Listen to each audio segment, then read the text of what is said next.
The following contest, scheduled for one fall, is for the United States Championship.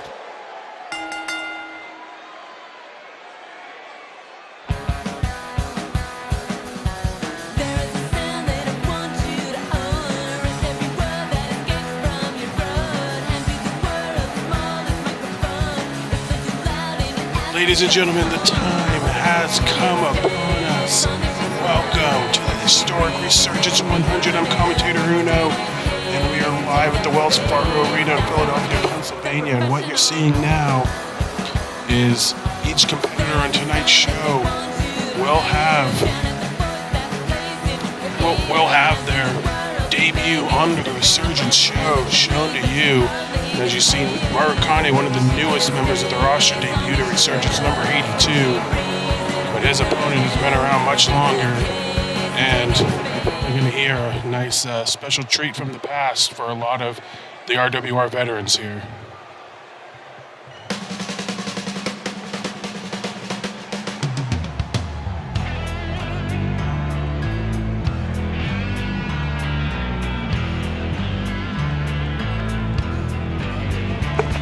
Comes the United States Champion HI, as you see on the screen, debuted on episode 3, an 8-man tag team match alongside Daddy, Vic T. Miser, and Dick Bitchwell, all three which are now retired.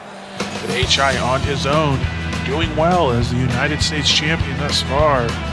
Defended the belt a couple weeks ago, picking poison against Archangel, and here defending tonight against the up-and-coming Nobuyoshi Marukane, representing Kimiko-gun. Coming out to the old HI and Daddy tag theme, but like I said, a lot of the wrestlers tonight can have a flash back to the past.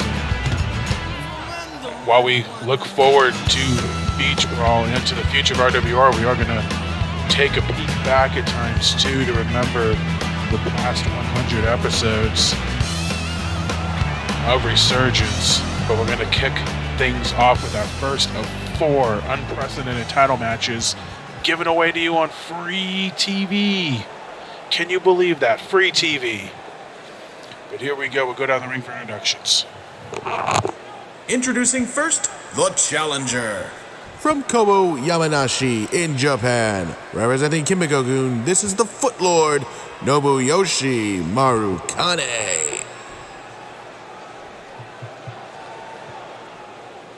Introducing the Champion! From the Fitzwell Fighting Systems Gym, this is the United States Champion, HI!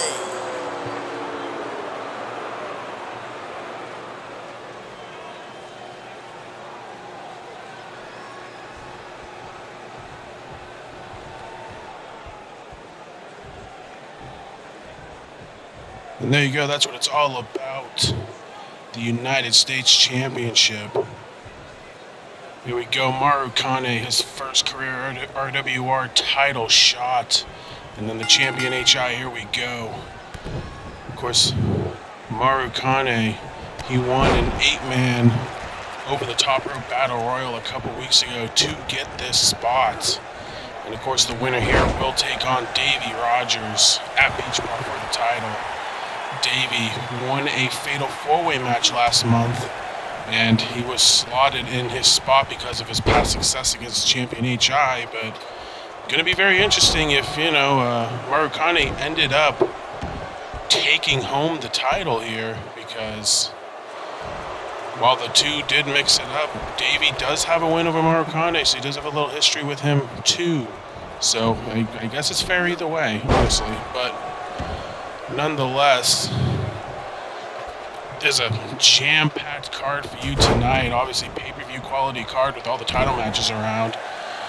And normally, I would be running down the card during this first match, but these matches are so, honestly, separately important that, and I mean, everyone knows the card by now. We're just going to focus on each and every match here. And let's do that right now. Back to the ring, the champion HI. It's grounded by Marukane.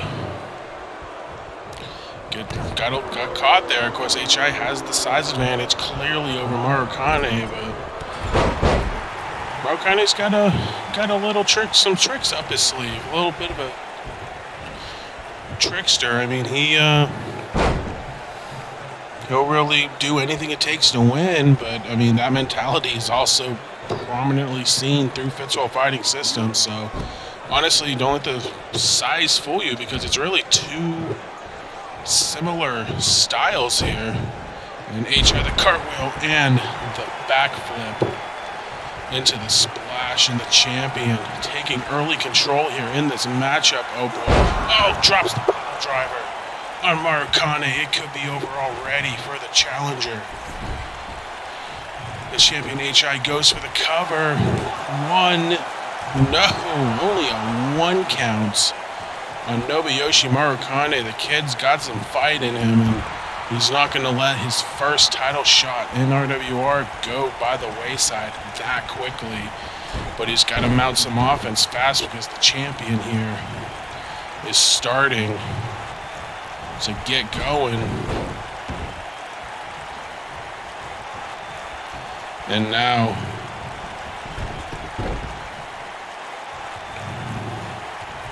HI, no, gets reversed and he's whipped into the ropes. Drop down from Marukane, but no, looking for the back elbow. No dice there from the challenger.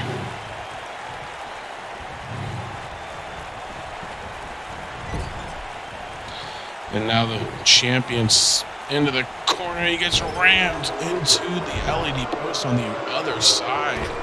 And now the champion in trouble now. The challenger taking advantage of the situation. Gets him from behind, has him set up. Reverse DDT connects. Are we going to have a new champion? The cover one. No, only a 1 count on the champ. So the two trading 1 counts back and forth. And Marukane going to the top rope. What's he looking to do here? He's gonna fly. At least I would assume so. That's mostly why people are on the top rope. Oh, he's looking for the jumping DDT. I think HI stepped out of the way. He saw it coming. But Marukane trying to keep the offense on. Champion HI connects with the dropkick. And now HI is going to send Marukane over the top rope. Oh boy, what's the champion looking to do here? And, oh God, a death DDT right out the bat. Leaving Marukane out to waste on the outside. But the champion not trying to win by a count out, especially to open up the 100th Resurgence episode. But HI going to climb to the top rope. What's he looking to do here? He sets himself up. Oh, the double backflip. It connects. The big man's agile. The cover. 1, 2. And that's enough. HI retains the United States Championship to open up Resurgence 100.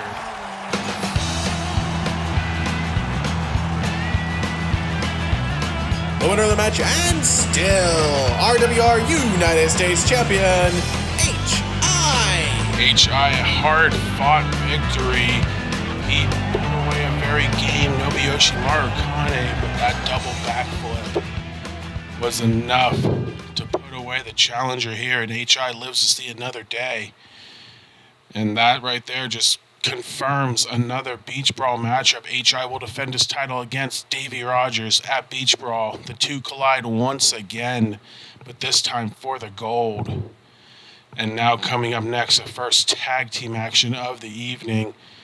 The Blue Gary Kudas, they're wild, they're crazy, they're eccentric, and they're trying to be banned by the Terms of Service, who called them out last month.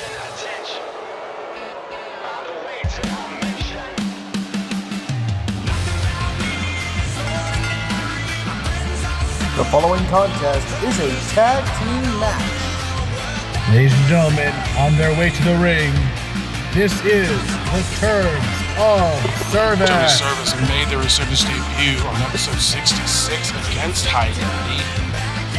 In tag team action, the Terms of Service, they really laid low for most of their RWR career, but recently re-emerged with new looks and a new sponsorship money pumping them in, with that Pepsi money. And terms of service, looking to full-time now strike down on the RWR Tag Team division. Now that their double duty with WWO is no longer. And with that, their first targets are the wildly popular Blue Gary Kudas. I couldn't name or list any violations they may have done, but apparently the terms of service claim there is a lot. A scroll full, if you will. And we're going to have their first 2-on-2 interaction coming up next.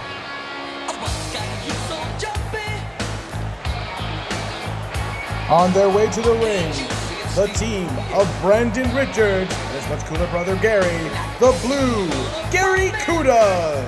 And the Gary Kudas, they didn't start out as a tag team. Of course, Brandon Richards, one of the OGs, he debuted on episode 1 in eight-man tag team action. Gary Richards, he was by Brandon's side as a manager, but he made his in-ring debut on the RWR Resurgence against the man who is in tonight's main event, Martin Starr. But now as a tag team, former tag team champions, looking to put away a team that is trying to ban them. And you'll see that as well in those debuts. These are going to be in-ring debuts. Of course, some of these guys, like Gary Richards, obviously one of them, he debuted outside of the ring, but we're going to be focusing on in-ring debuts. You'll see a couple more instances of that later on tonight, but right now we're going to start out with Brian Stevens and Brandon Richards. These two teams met a couple weeks ago in a 4-way tag team match where these two teams did interact some. It was a match won by the terms of service. These two teams did interact a little, but really it was the first taste that the terms of service got of the Blue Gary Kudas since calling him out, and now it's just these two in the ring, and nothing, I believe, on the line in this match. I mean, like I said, just as of right now, the terms of service calling out the Gary Kudas and reading off a list of violations longer than Chris Jericho's 1,004 holds, but either way, Gary Kudas obviously going to fight for their own honor here, and the terms of service going to fight for their big sponsorship money, pumping the fund, if you will. And Brandon Richards reverses Stevens and throws him over the top rope, and here comes Gary, the best pure striker in RWR, the man with the muscles, the glistening muscles that honestly can only be challenged by Thunder. But Gary Richards, he's racked up many upsets in his RWR career thus far, and the man once considered an unpopular nerd is now one of the most popular men on the RWR roster just for being himself. And a nice neck breaker there, using the apron as leverage, puts Gary Richards in early control of Brian Stevens. And Gary most recently has been developing another one of those neck breakers, the apron assisted neck breakers, and he's been developing a reputation as a giant killer, defeating gigantic men in one-on-one matches. And while he's taking on Brian Stevens now, you know he's got his eyes on big Mason Cullins there on the apron. If not now, at least in a one-on-one match, Yoshi Tonic connects from Gary Richards, and he cuts off Stevens, and the Gary Kudas in control here thus far. Not taking any shit from the terms of service, but a well-timed elbow from Brian Stevens and a hard Irish whip into their own corner puts them back in advantage. But Gary trying to fight back as best as he can. He gets sent into the corner, but no, Cullins misses, and here's the man that Gary Richards want to get his hold of, a kill switch out of nowhere. That's a hell of a move for Gary Richards to pull out. And now Gary taking it to the big man, trying to live up his reputation, but no, taken down by a dragon screw of Mason saying, bring it. He wants Gary Richards. He is not going to back down. He wants to time him out. He wants to ultimately ban him and his brother Brandon from the RWR for multiple violations. Gary takes down Collins with another kill switch and not even a 1 count. So that tells you all you need to know about Mason Collins right there. The fight he has, but another Yoshitana connects from Gary. Gary bringing the fight to the big man here. And now, he's starting to tune up the band. What's he looking to do? He's walking over there. Sweet shit music is blocked by Collins and a clothesline. Takes down Gary.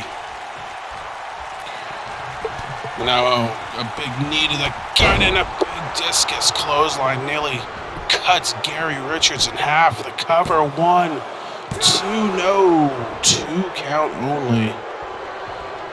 As Gary kicks out, and now trying to fight. Trying to wear down the big man, trying not to, be on the losing end here, but no water in the pool there, and Collins looking to drag Gary into his own corner. And makes the tag to Stevens, but Gary's crawling. Can he make the tag? He makes the tag to Brandon Richards, and here we go again. The 2 men that started the match, Brandon Richards, but he's blocked by Stevens and taken down by a Bulldog. And once again, the terms of service in control of this matchup.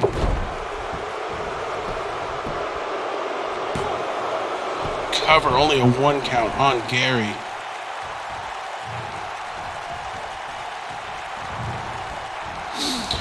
And now Brandon's sent in the wrong side of town, but he's trying to fight back. Takes Stevens and eliminates him from the Rumble. Takes him tumbling to the outside. Now Brandon Richards starting to feel it from this Philadelphia crowd. A crowd in a location where a trio of men all decked in blue made a career out of just that. So they know this shade of blue very well. Nice high kick from Richards and a flying forearm takes down Stevens. But Richards again in trouble.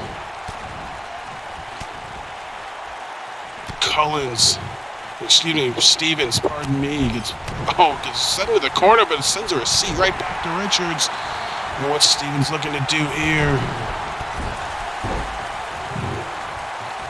Richards in trouble now, and nice powerbomb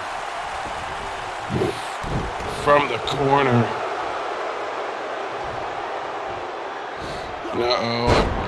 Just a big leg drop, takes down Brandon Richards in a lot of trouble here. Double shots, both members of the terms of service, but this is honestly a different side of the TOS than I have ever seen. I mean, I know they're multiple-time WWO Tag Team Champions, but here in RWR, this is the most motivated I've seen them. And I guess when they acquire a target, they're going to get their man no matter what. And of course, the Gary Kudas aren't going to go down without a fight here. Brandon. I thought he was going for something else, but he's going to go for something just as deadly. He's up to the top rope, and a big Deathplex connects to the outside. Richards Deathplexes Stevens to the outside. And this Philly crowd is going absolutely crazy. And I can't say I blame them. Refs count up to 3 as Stevens fights back on the outside. Big cartwheel kick connects on Richards, which sends the role model back to the inside of the ring. Now Stevens grabbing Richards by his blue hair. What's he looking to do here? He's got him up on his shoulders. How about that? A modified F5 using the ropes as a stopping point, sending Richards to the outside. Technically a Rumble elimination there. And now here we go, back to the outside. Big backbreaker connects from Stevens onto Richards. And now Brian Stevens, pardon me, taking out Brandon Richards. Sends him off the apron, racking up the double damage points. In terms of service, looking like they might get the job done here. Nice float over. Oh, DDT connects. Brandon Richards busted open. First sacrifice for the Blood Goddess here tonight. First of many, I would assume. Another DDT takes down Brandon. He is in a world of trouble right now. He needs to tag out to Gary in the worst way, but he needs to get in the ring first. He's stuck on the outside, racking up double damage, courtesy of Brian Stevens in the terms of service. Refs count. God, up to 11 as Richards eats another DDT to the outside. And Richards sent in at 12, but he got rolled into the ring too far, and he tags in Gary. In the nick of time, the hot tag, but Stevens ducks the clothesline. He saw it coming. And he tags in Collins, and now 2-on-1 on Gary. He doesn't have Brendan. Now what a super kick. Oh. Stevens sets him up. Plunge takes down Gary. Has he been timed out? The cover, 1, 2, no. 2 count only. Gary Richards avoids the ban and keeps the Gary Kudas alive.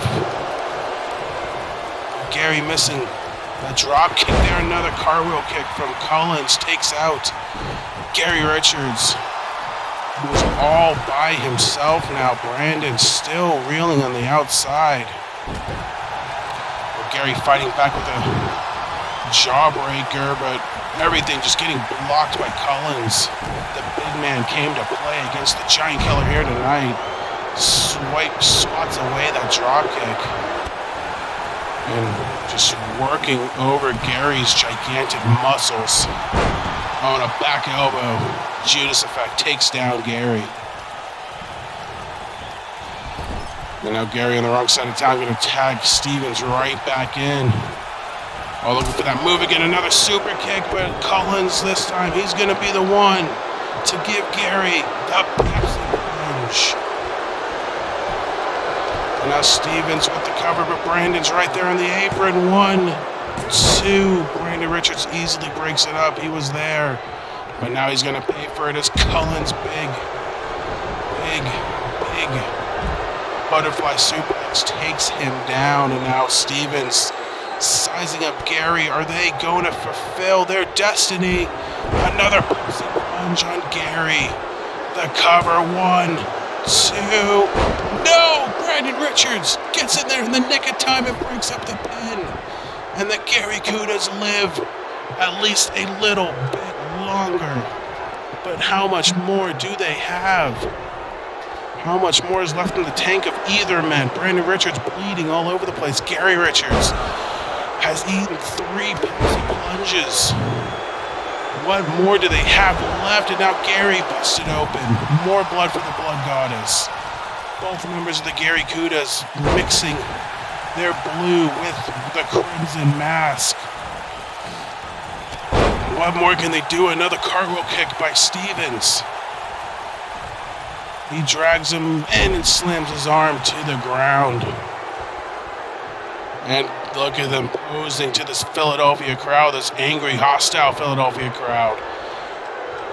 They definitely don't like being told what to do and don't like being banned for doing anything deemed against the TOS. And, there's another super kick from Collins and Stevens. Gonna deliver the 4th plunge. As Brandon Richards, all he can do is watch, risking disqualification. And Collins makes the cover, 1, 2, and that's it. In terms of service, has done what they set out to do against the Gary Kudas. The winner winners of the match are the Turns of Service. I don't think this is the end of the war, but the battle has been won by TOS. And Brandon, not risking any further injury to his brother, let the match end. And TOS makes their statement known. Do not fuck with us. Do not violate the TOS because we will come after you. But I'm sure the Gary Kudas will have an answer at some point down the road. But for now, TOS stands tall here at Resurgence 100. And now coming up next, he only debuted last month, but BDT made a big enough impression to get on the 100 card and try to beat Buzz at his own game. KDF Rules coming up next.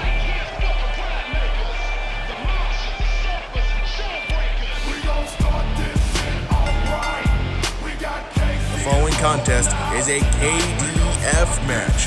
The only way to win this match is by knockout or submission. From Dallas, Texas, this is Big Bad Buzz! And here comes Buzz. He made his debut on episode 2 of Resurgence. And he has been a monster of a man and an intimidating threat ever since, making his name known in a match he created. But a little bit of a different twist here. You don't see a cage hanging above the ring.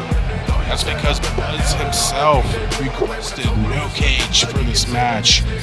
If you remember, well, we'll get into that when BDT makes his way out.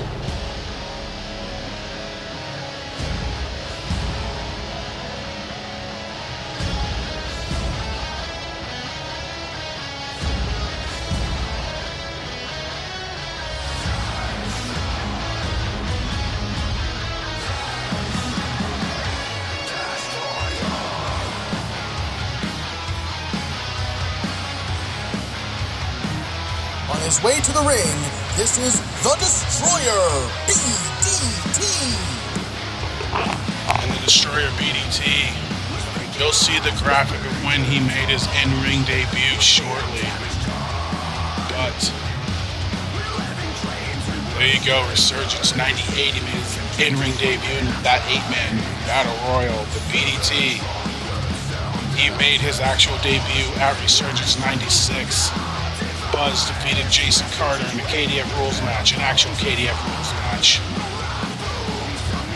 And it was after the match, when Buzz left the ring, BDT took him out on the outside and beat him down on the outside. And because of that, Buzz said, fuck the cage. I want BDT, KDF Rules, it's going to be all over Philadelphia. And it may very well just be that. Buzz, oh man, he's only lost one KDF match in his career. That was against Gordon Ganea last year. BDT looking to make history here tonight, becoming the second one. And although it's not a real KDF Rules match, it is a modified one, but it is still KDF. It is still a rule set that Buzz has only lost once, and BDT can immediately make his mark here in RWR with what I would consider an upset win over Buzz at his own game. Nothing against BDT. He's a capable athlete. He's a very large man. But this is Buzz's own game. This is like going into someone's backyard and taking it over. It's only been done once. But BDT, he accepted the challenge. And he's looking to prove himself here on Resurgence 100.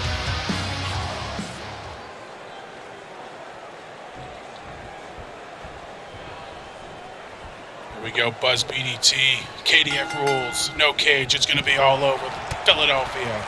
And here we go, takedown from BDT. He knows what it needs to be done, knockout, submission only, no pins. Ref's only there to check if you're still breathing, if you tap out. And BDT with the early offensive on Buzz, but Buzz starting to mount a comeback here. Whips BDT into the ropes, and it's a chop block. Takes down the knee of the big man. That's definitely not going to feel good. And Buzz continuing to work over BDT, but no. The Destroyer fights back, and the high knee just staggers Buzz more than anything. Black hole slam out of nowhere. Center of the ring. And BDT immediately posing, standing tall over Big Bad Buzz, but it's still way too early in the match for that, buddy. Buzz now. Takedown and just throwing rights on BDT. He didn't like that sign of what he perceived as disrespect, but BDT's got an answer. He's certainly not a pushover, but God, what a lariat by Buzz. Big Bad Buzz continuing his assault on BDT and eliminates him for the Rumble. And here we go. This is why there's no cage. We're on the outside now. This is where BDT attacked Buzz nearly a month ago. Now Buzz looking for some retribution here, but didn't like what he saw and rolls right back into the ring. And another takedown from BDT, keeping the big man grounded. Big brain strategy there and a super kick. Takes down Buzz. And BDT stomping away on the bearded monster.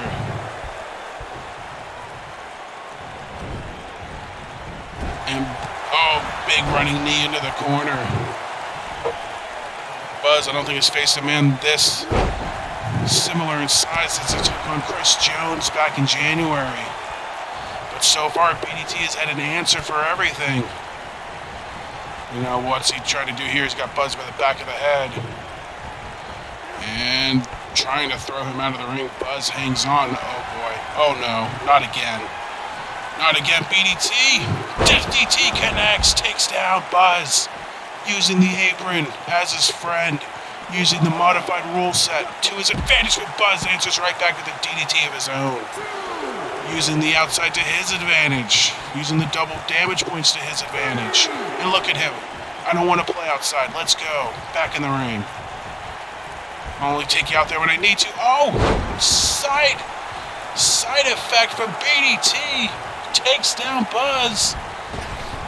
And drops the leg, brother. BDT now stands Buzz up.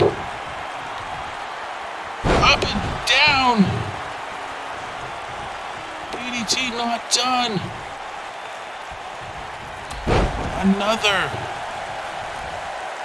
Another move takes down Buzz, and BDT not done. Oh boy. He's got him set up. Deadly neckbreaker. That's it. The ref has called off the match.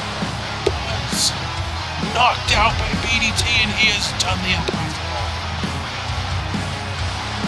The winner of the match, the Destroyer. BDT has made history on this historic show, becoming the second man ever to defeat Buzz in the KDF Rules match.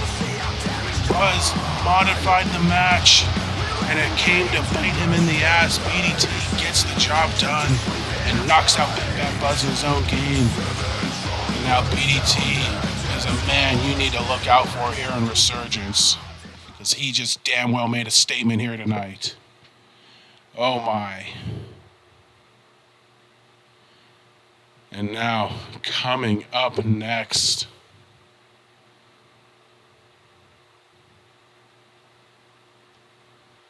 it's going to be Amanda Violence's second trial in proving herself as a worthy person in the Agents of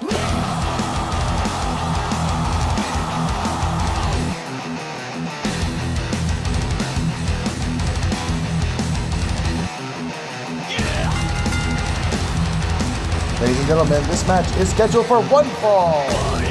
From Asbury Park, New Jersey, representing the Agents of Pain, the Violent Queen, Amanda Violence. Here comes Amanda Violence, who made a Resurgence debut in episode 67. Teaming with Goddess Dawn, but now, nearly 30, 40 episodes later, Amanda Violence no longer has the trust of Goddess Dawn, no longer has the trust of the Aegis of Pain. Mostly in fact due to what her husband did, Ace Violence, stabbing the Aegis of Pain in the back. While Amanda Violence has said time and time again that she is loyal to the Aegis of Pain, Goddess Dawn making her go through trials to prove her worthiness to the group and to try to prove that she is putting the group before her. And now the second test has come in Dawn's daughter, Paige. Representing the Aegis of Pain, the Goddess of Tomorrow, Paige! It was back on Resurgence, number 96. Goddess Dawn called out Amanda Violence and questioned her loyalty and said, "You gotta go through my trials if you want to prove your loyalty to the group." She faced Roxy Riot. Roxy Riot won. And according to Dawn, she passed the first test, putting the group ahead of her own achievement. And we'll see if she'll do that again here tonight against Paige.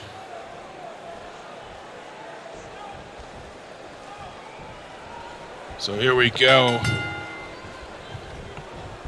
As Paige, backbreaker right out of the back, takes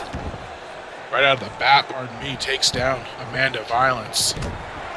And she's had a pretty busy season 3 thus far. She's been involved in a big feud against Jennifer Jebb, but it goes back to that hardcore death match a while ago that really changed the course for both women. Amanda Violence lost momentum, Jennifer Jebb gained momentum, and came to a head at Sky's the Limit, where the Aegis of Pain women were swept by the World Warriors, Abigail and Kimiko Matsui. And then, of course, Ace Violence did what he did, and now his wife seemingly paying the price for him. But again, you can't blame them. I mean, it's husband and wife. She can say whatever she wants, but let's be real. I mean, you're going to favor your spouse over a friend 9 times out of 10, and Dawn trying to see if Amanda's still willing to fight for the group, but so far back and forth between Paige and between Amanda Violence. Paige looking to use this one as a rebound as well. She went from number 1 contendership for the Revolution title and really hasn't recovered since. But a win here would certainly help her, I would say, as Amanda Violence wrenching on the arm of Paige and drops the knee across her back.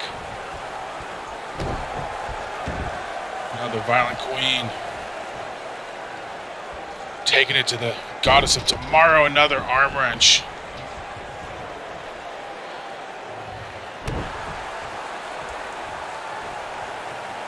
And Amanda Violence not done. Deadlift. Powerbomb. Deadlift set out powerbomb. Connects on Paige. And Paige in trouble here. But Amanda Violence, is she being too selfish here? Or does it even matter anymore? She sends Paige to the outside. And now Amanda Violence finally follows suit to her on the outside and is going to begin trying to rack up double damage points, but no. Paige looking for a glimmer of hope and finally gets it there, immediately back in the ring. She don't want to be out there. Can't say I blame her. And now Paige in control of this matchup. Oh, up and down, snowplow connects, center of the ring. And now Paige trying to put a quick end to this match. Can she get it done? Roll up and abracadabra kick connects on Amanda Violence. Is that going to be all she wrote? The cover 1, 2, no! A long 2 count. Amanda Violence escapes, and now Paige trying to channel her inner rage, but Goddess Dawn's daughter, me, gets taken down by Amanda Violence. But Paige back in control of the matchup, sends Violence into the corner. And now, oh shoot, headbutts takes her down. And the big alley-oop powerbomb connects. Paige with the cover. 1, 2, no, another 2 count on Violence. She's surviving, but again, is she doing this for herself? Is she doing it for the stable? Paige with a series of big strikes. Another snowplow takes down Violence. But Violence comes back with a jawbreaker now, trying to fight back as best as she can, but Paige, side slam connects.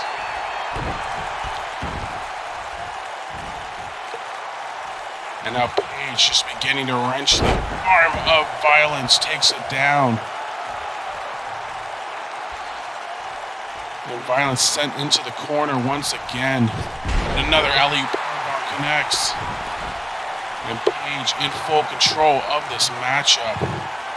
What's she looking to do now? She's standing up. Amanda Violence rolls her over. Abracadabra kick connects. Is that gonna be it? The cover. 1, 2, no. Still a 2 count. Amanda Violence still kicks out. Paige beginning to show frustrations. And Amanda Violence seemingly taking control of that arm drag, takes down Paige, and now Queen of Violence taking control here against, well, what's still her stablemate at this point in time. And now Violence eliminated from the Rumble, and Paige starting to feel it, but not following out. She's recovering, I think, waiting for Amanda Violence to get back into the ring.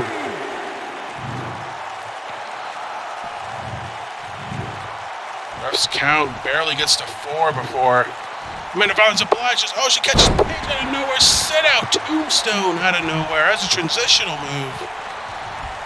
And now Violence in the corner. What's she looking to do here? And oh, the flip DDT connects. Is Amanda Violence gonna get it done? The cover 1, 2, and no. Paige kicks out at 2. Paige escaping. But now Amanda Violence in control here, starting to feel it herself. Stands up Paige and takes her down with the clothesline. Another clothesline. Ducks Paige, and the third clothesline flattens the Goddess of Tomorrow. Now Amanda Violence, the running knee, connects.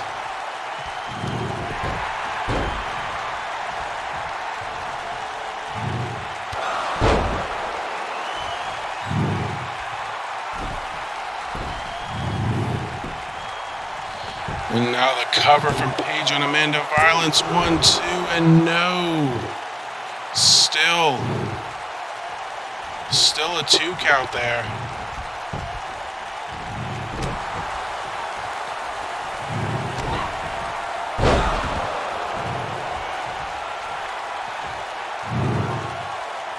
And Amanda Violence, the modified Dragon Sleeper on Paige, wrenching her neck back. Paige able to fight out, flips over. And anybody, including the daughter of a Surefire Hall of Famer, can do a Russian leg sweep. But now a roll up and another abracadabra kick connects from Paige. Is that gonna do it? The cover, 1, 2. It is. Paige has defeated Amanda Violence, and once again, Amanda Violence putting the stable first. The winner of this match is Paige!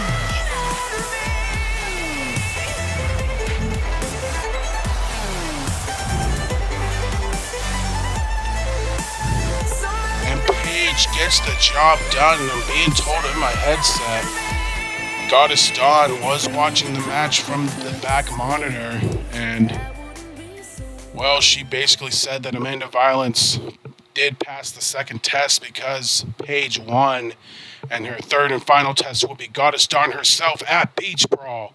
Oh man, what a hell of a match that's going to be.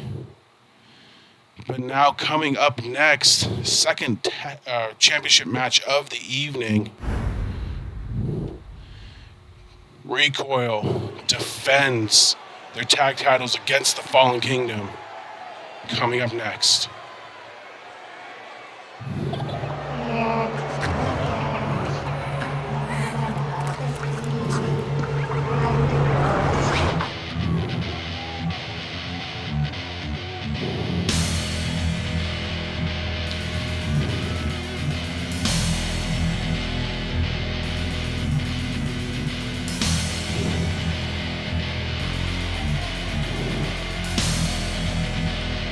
And here comes challengers, the Fallen Kingdom. They made the Resurgence debut on episode 79 against the Inner Circle. Of course, they first debuted in RWR on Retaliation, but this stems back from Resurgence 92, a six-man tag team match between the Fallen Kingdom and Cole Rayner and Recoil with a finish. Fallen Kingdom, I believe it was Bale, defeated Damian Longoria in the match. And apparently that was good enough for the board of directors to grant them a title match here tonight on Resurgence 100. And on top of that, I believe this is the first title match ever for the Fallen Kingdom, so big opportunity here for them.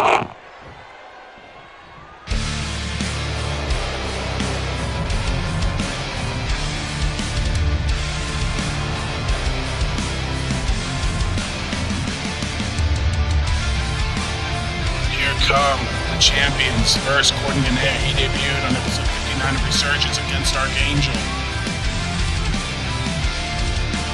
But now he is one half of the tag team champions.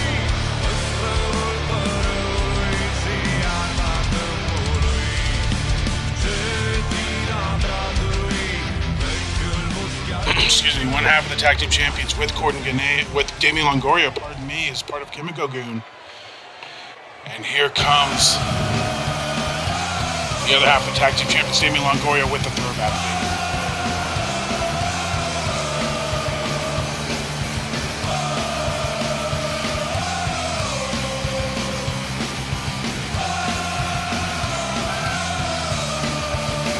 He debuted. Oh man, look at that look from Longoria. What a radical change he's made.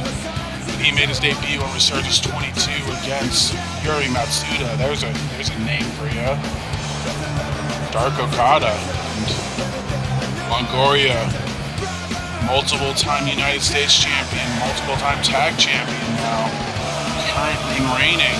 And Longoria hoping to keep the gold here tonight with his partner against the Fallen Kingdom, against a team that defeated him back in April. And getting their first opportunity at tag team gold ever.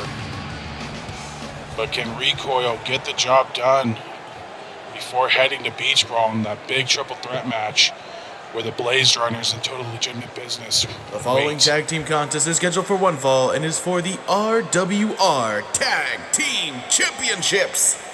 Introducing the challengers. Bale, Wyatt, they are the Fallen Kingdom. Introducing the champions. The team of Gordon Gannett and Damian Longoria, the RWR Tag Team Champions, Recoil.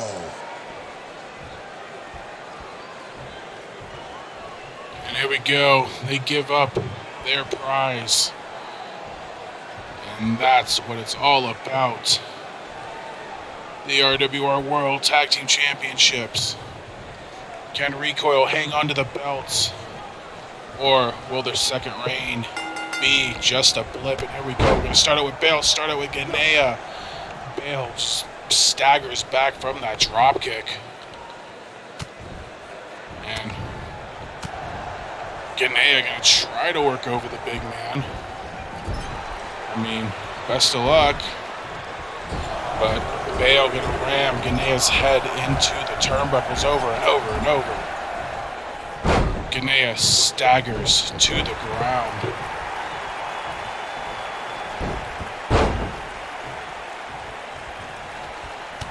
Ganea trying to fight back, an uppercut sends Bale into the ropes, but Ganea sent over. And no, he fights back, avoiding elimination. Wyatt moved to the other side of the ring for that too. But again, the power game obviously going to be in Bale's advantage as he quickly tags in Wyatt. And now Ganea. I mean, Wyatt's a little bit smaller than Bale. That's about all I could really get from that. I mean, the only advantage you really got. But other than that, seemingly helping Ganea as he sends Wyatt into his own corner, but no, Wyatt able to reverse, but I think he's debating who to hit, and he ends up taking out Longoria. And now Wyatt and Bale with the early advantage.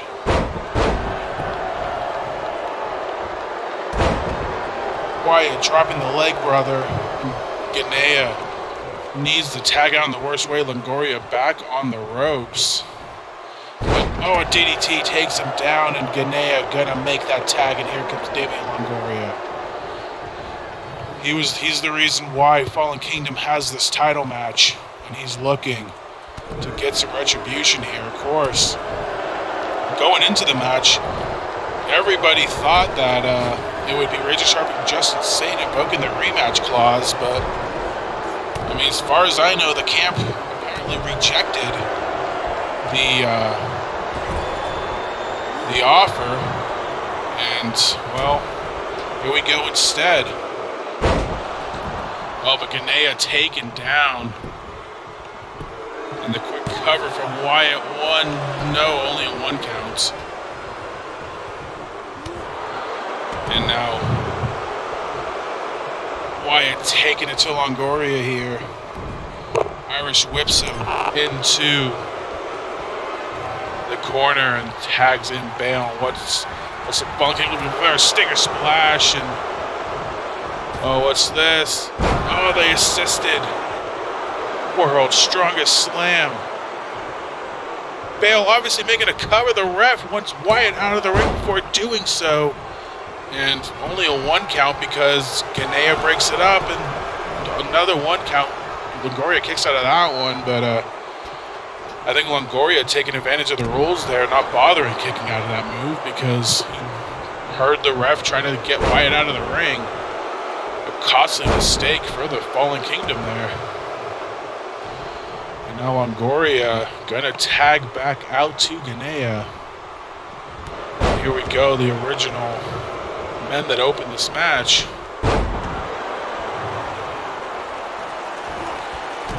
Now, Ganea, pardon me, working over Bale's arm and hard Irish whip into the neutral corner, sends him down. And now Ganea, the Romanian arm crusher, looking to crush another arm here. He bends the arm back of Bale. It's not supposed to be bent like that, and just stomps on the arm.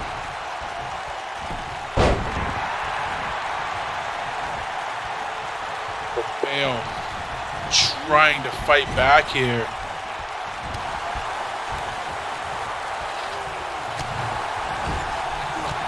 Ganea. He sends Bale into his own corner and gets flattened. And just a big Uranagi takes down Ganea. No Uranagi. And Ganea in a heap of trouble here. Tags in Wyatt. And now, here we go, another assisted World's Strongest Slam. I think the Fallen Kingdom learned now. Recover Bale out of the ring, but Longoria right there to break it up. But Wyatt, his version of a Rainmaker, takes down Longoria, but Longoria fights back, takes down Wyatt before being forced to exit the ring.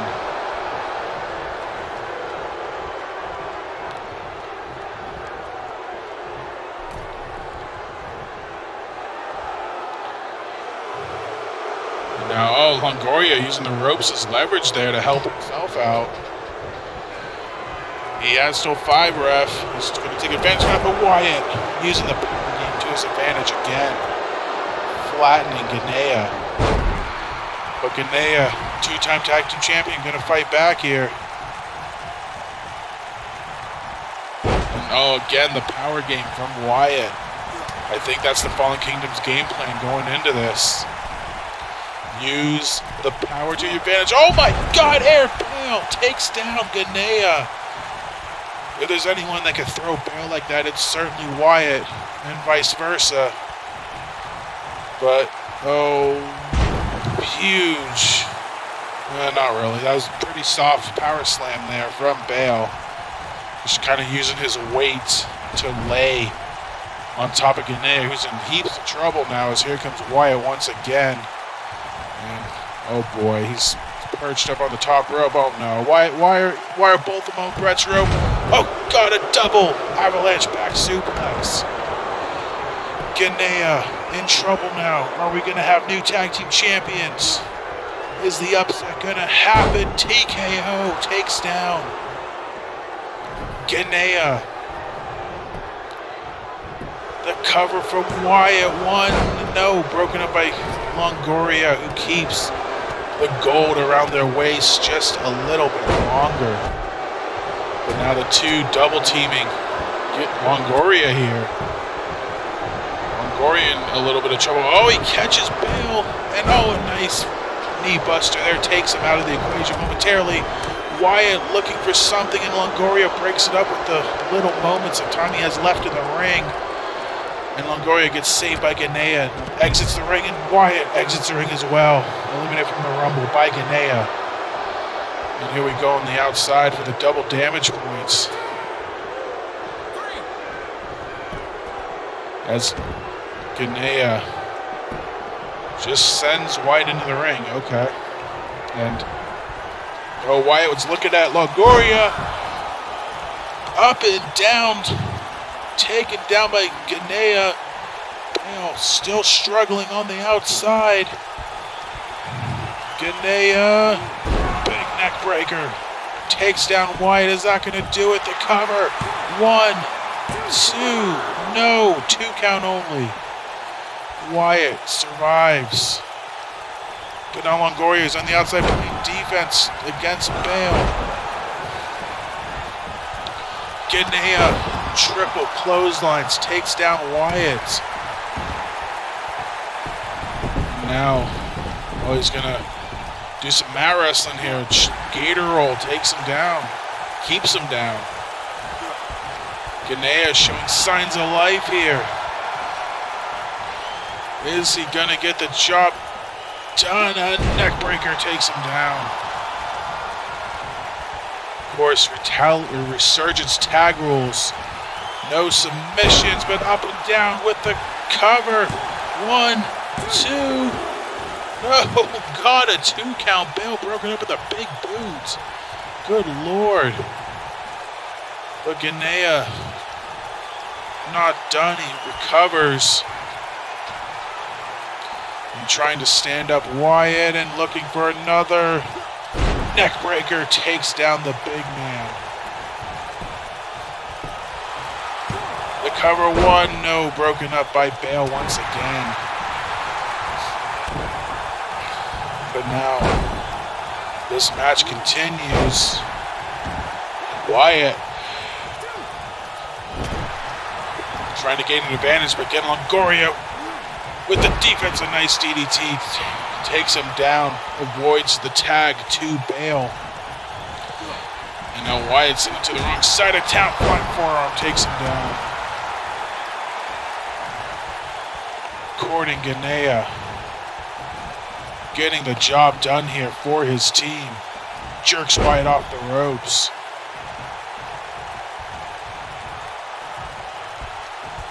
And now what's he looking to do here? Oh, he's got the arm. He's going to wrench that arm back. And, oh God. Like I said, an arm's not supposed to bend that way. But Wyatt trying to mount some sort of a comeback here.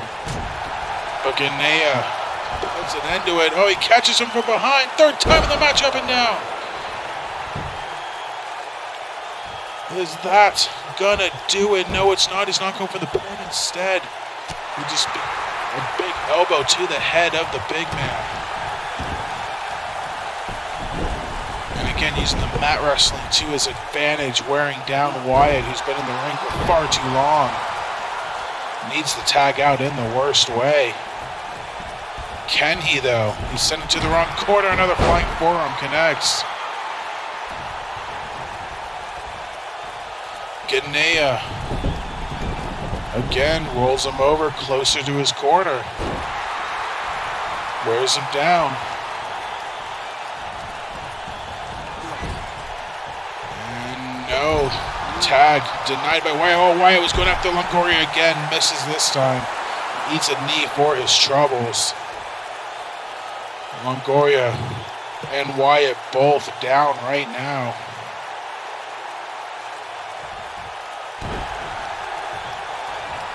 But now Longoria has recovered. He's now trying to stand up. Wyatt, what's he looking for here? How about another neck breaker? It connects on Wyatt. Is that going to be it? The cover. 1, 2. It is. Recoil have retained the Tag Team Championships.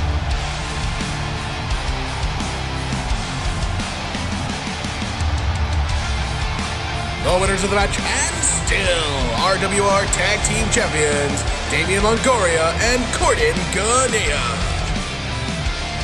And Ganea gets the job done for the team and puts away Wyatt. And, well, they face some adversity in that match, but the champs get the job done. And we'll go to Beach Brawl as the champs taking on the Blazers in totally legitimate business for the Fallen Kingdom. Hell of a try, but just ran out of gas at the end.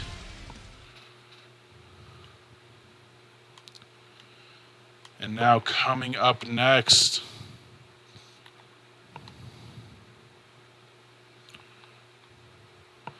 oh boy, these two are finally going to collide one-on-one in the ring. Doug Shepard and Chris Jones. This has been brewing for quite some time. And it is going to happen coming up next.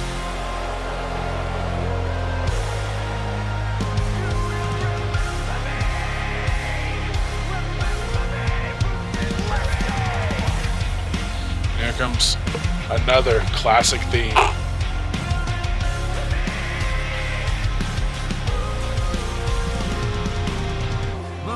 My teenage dream. No, it's nothing wrong with me. The kids are all wrong. The story's all off. Heavy metal broke my heart. Come on and let me in. The bruises on your thighs and my finger. Ladies and gentlemen, this match is scheduled for one fall. Representing the Inner Circle, now residing in Seattle, Washington, Doug Shepard.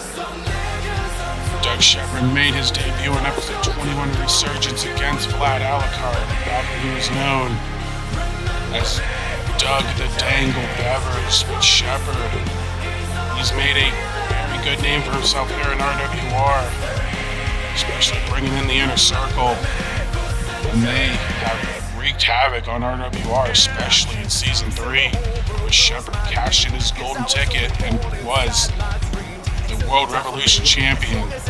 That is why Chris Jones is here now, because back in a 6-man tag team match, Shepard gave Jones the offer of a title shot to put away Martin Starr before a Sky's the Limit in a tag team match. Jones did his job. It's going to go with another classic theme. Jones did his job, but Shepard did not hold up his end of the bargain, losing the belt to Martin Starr. And then Jones came to collect. But after making that collection, it's been all Inner Circle thus far. But Jones last week attacked Shepard from behind. Said he wanted him here tonight.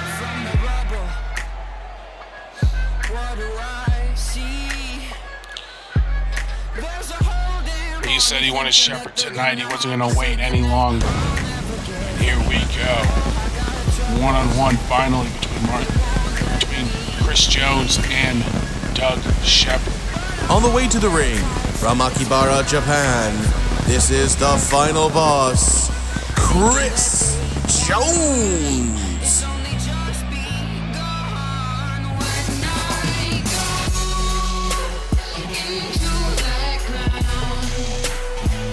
Final boss. He wasn't always the final boss, as you're going to see momentarily, because he made his Resurgence debut on the first episode. It was another OG. He and Josh Wolf faced Razor Sharp in a 2-on-1 handicap match. A radically different look from Chris Jones, and a lot slimmer too. But Jones is a monstrous powerhouse now, proving it in his 299-day reign as United States champion. But now trying to take the next step, he targeted Doug Shepard, looking to collect, and he's going to try to make a statement here tonight.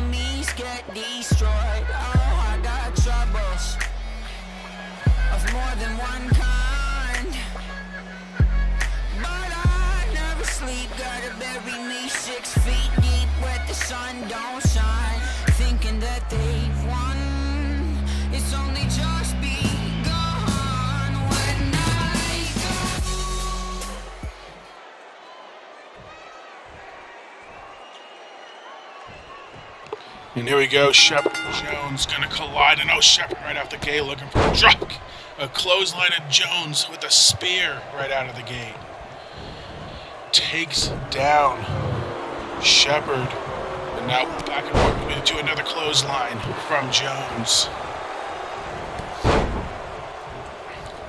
And now Shepard puts Jones down. Like I said, it's going to be back and forth now between these two.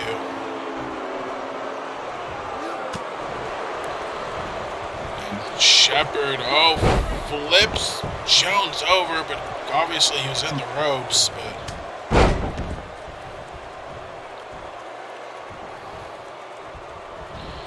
Jones, looking for that haymaker. That's the one he's been known for. Snake eyes across the top rope. Shepard gets taken down. And a nice throwing suplex there.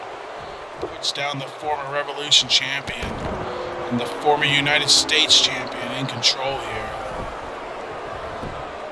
Jones with the cover. No, not even a 1 count on Shepard. Okay. No, sir. As Shepard, a nice takedown there of Chris Jones.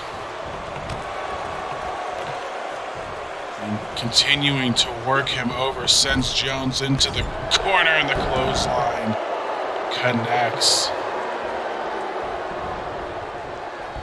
And now Shepard continuing to work on the arm, the hand, the fingers of the final boss.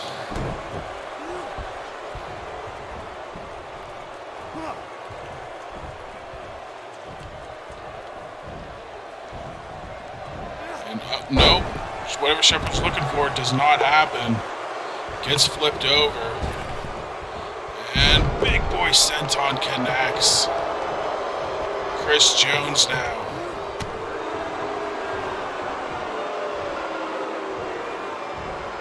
And a pop-up powerbomb out of nowhere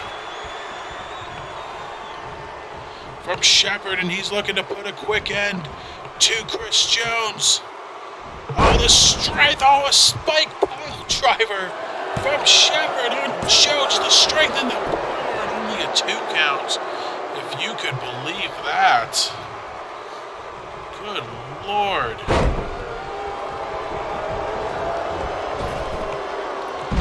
Now another big boy senton from Jones.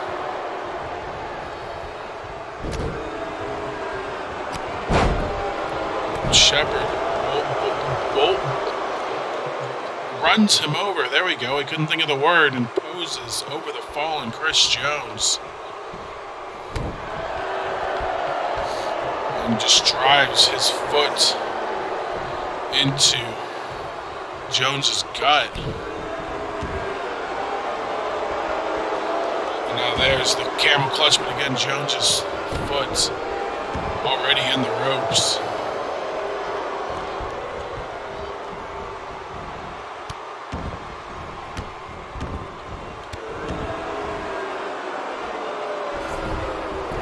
And now Shepard.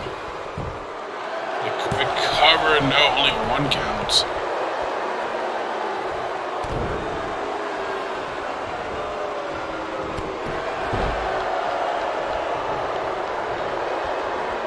And Shepard in control. Oh, shoot, headbutt from Jones. But again, Jones sent him to the corner. Shepard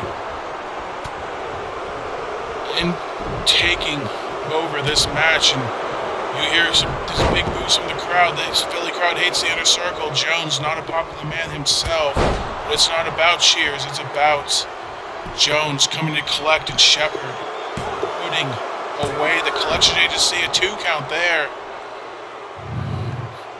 from Shepard on Jones. And now, he's got him up again. Another spike pile driver, center of the ring. Is that going to do it? No. Jones again with the ropes.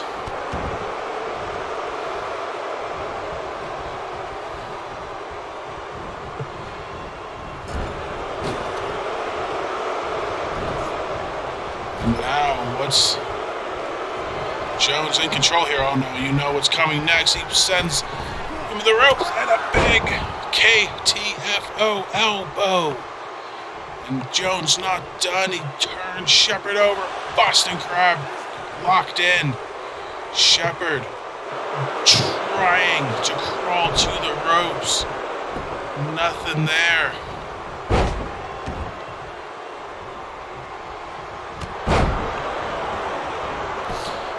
But Jones again covered. 1, 2. Ooh, 2 count only.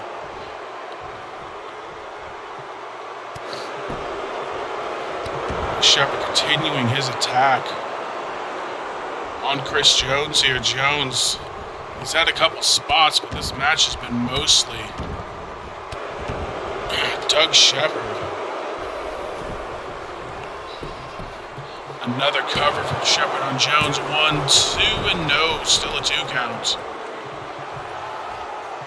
And Shepard taking time to pose to this crowd. Wrenching on the neck of Chris Jones. Working him over. Another cover. 1, 2, no. Still a 2 count. These little moves are not going to put Jones away. That's for damn sure. But you got to think, is the home run coming? Or does Jones have something in his back pocket and he's going to take advantage?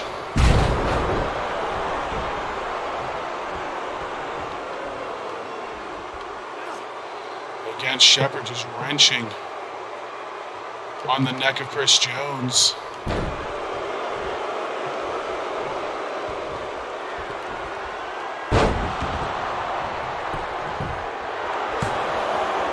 Another cover. 1, 2, no.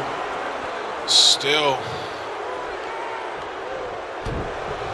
a 2 count. Like I said, it's going to take a lot more than that to put Jones away, but Shepard, I think, just kind of toying with him at this point.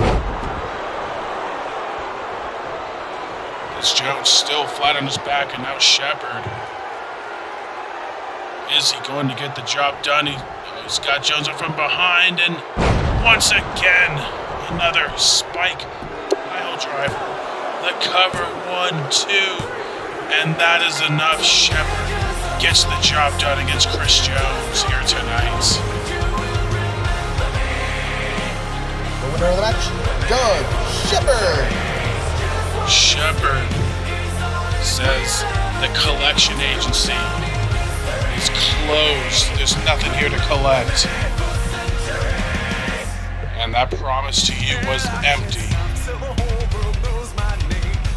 And Doug Shepard stands tall against Chris Jones here tonight. A big win for him.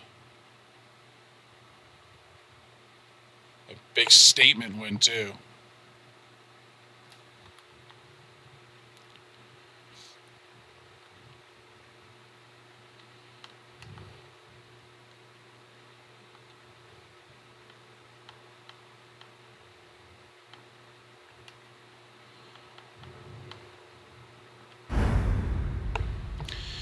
Now coming up next, these two have fought throughout the past couple of months, and they're going to meet once again in a street fight, a Philadelphia street fight. Can Richardson get the job done, or does Matthews continue to have his number? Another classic theme as well.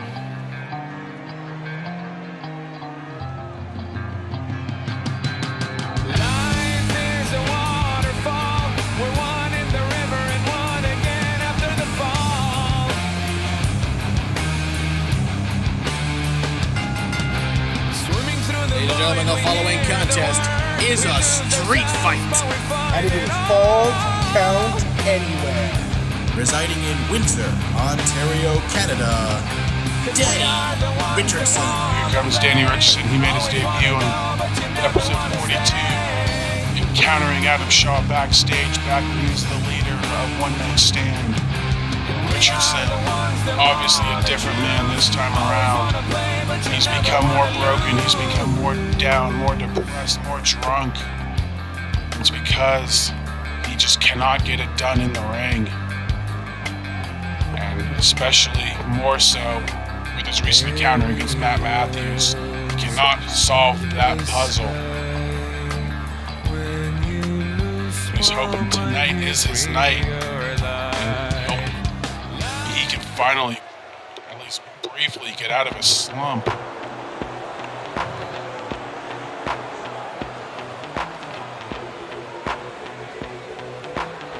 But here comes This is how it's gonna be. This is what you think of me. It's going down like a toast. From London, England, this is the King of the Wing and your wife's favorite wrestler, Marvelous Matt Matthews. It's going down like a toast. And here is Matt Matthews, a man that we've seen grow before our very eyes over the past 2.5 seasons. When we look at how he looked back when he debuted at episode 2 against Kenji, the current Intercontinental Champion. And look at him now. Former multiple-time United States champion who's made a name for himself in the upper tier of Resurgence over the past year. And again, looking to make a statement win here tonight.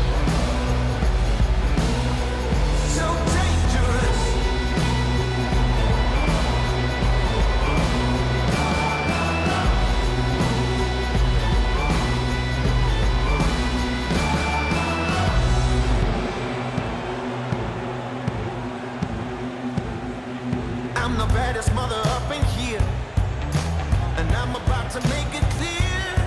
It's going down like I told you. I'm the baddest mother up in here.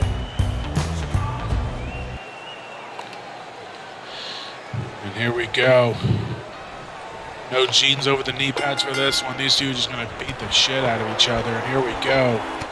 Just like I thought, back and forth between the two. Nice float over DDT from Richardson, taking down Matt Matthews.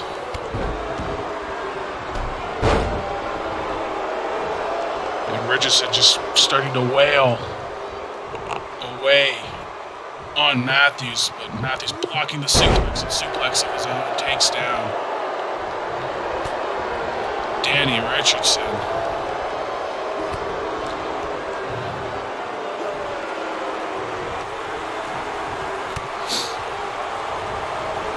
And now, oh, nice Northern Lights suplex, and he's gonna float over once again.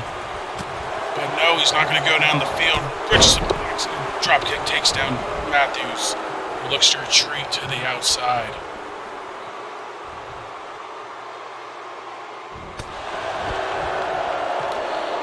And Matthews taken to the outside. And here we go.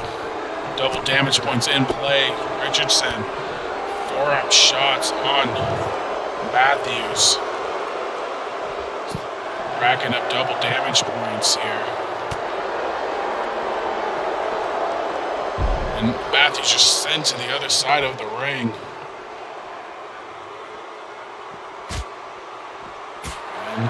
And trade blows back and forth with Richardson. Again, the early advantage here. Matthews' sidekick. Oh, what a punch from Richardson sends Matthews into the Philadelphia crowd. And Richardson gonna chase, and here we go. Let's get this one going.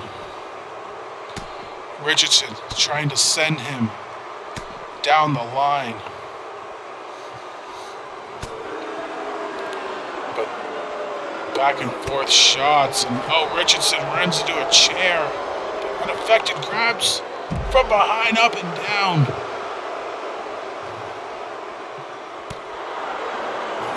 And Richardson now using the crowd area to his advantage. Oh, a nice nearly super kick there. And now Richardson, what's he looking to do here on Matthews?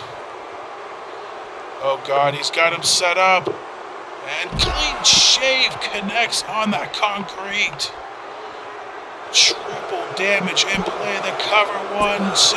No, Matthews able to escape at 2. Oh, Richardson almost got him.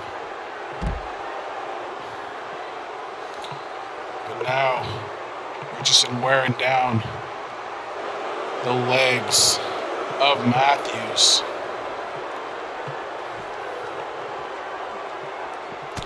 And a stiff right hand sends it back, and oh God, oh no, oh my God, a float over DDT. Matthews flattened on that chair. Oh, good Lord. Richardson came to play here tonight. Matthews in a heap of trouble.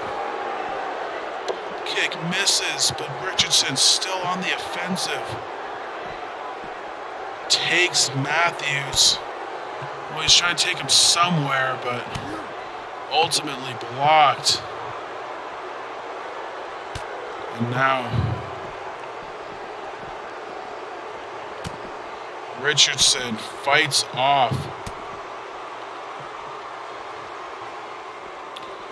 Matthews, pardon me, and a nice back elbow takes him down. And the armbar there, wearing him down.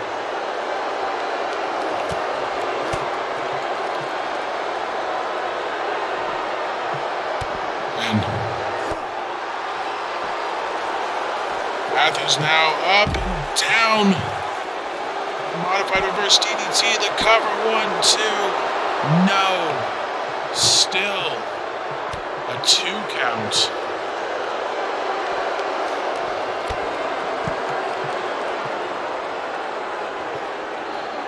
And now, big DDT from Richardson on Matthews, and I think there's going to stay in that corner. Certainly not hurting Richardson at all, I would say. He's taking it to Matthews right now. This could be the night that he gets the job done. But now, elbows takes Richardson back, staggering back. And just sent it to that trash can. But Richardson right to his feet, and no, Matthews again chopping down the tree, and the Meteora takes Richardson off his feet.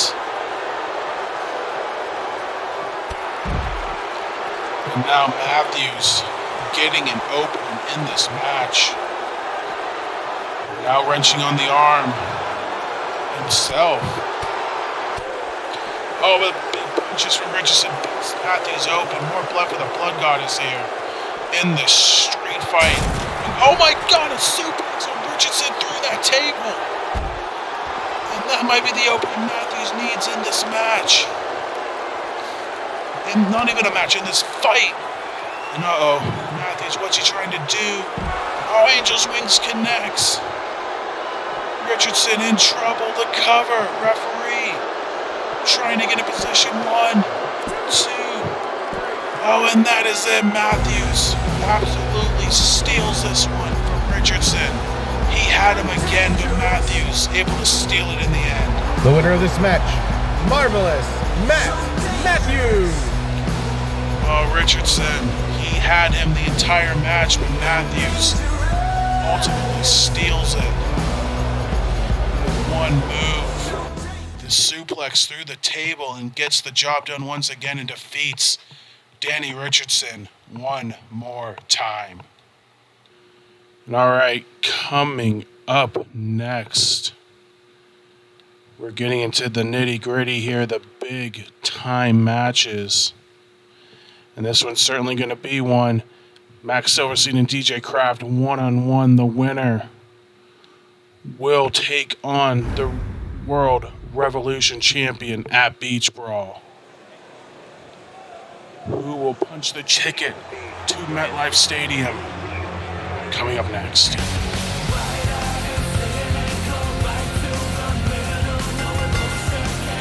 This following contest, scheduled for one fall, is to determine the #1 contender for the RWR Revolution Championship. Introducing at this time, from New York, Max Silverstein. Here comes Max Silverstein. He finished 3rd in the voting at Pick Your Poison. He made his Resurgence debut on episode 1, teaming with Mr. Troop to take on LCE back when he was the leader of the Red Max Crimson.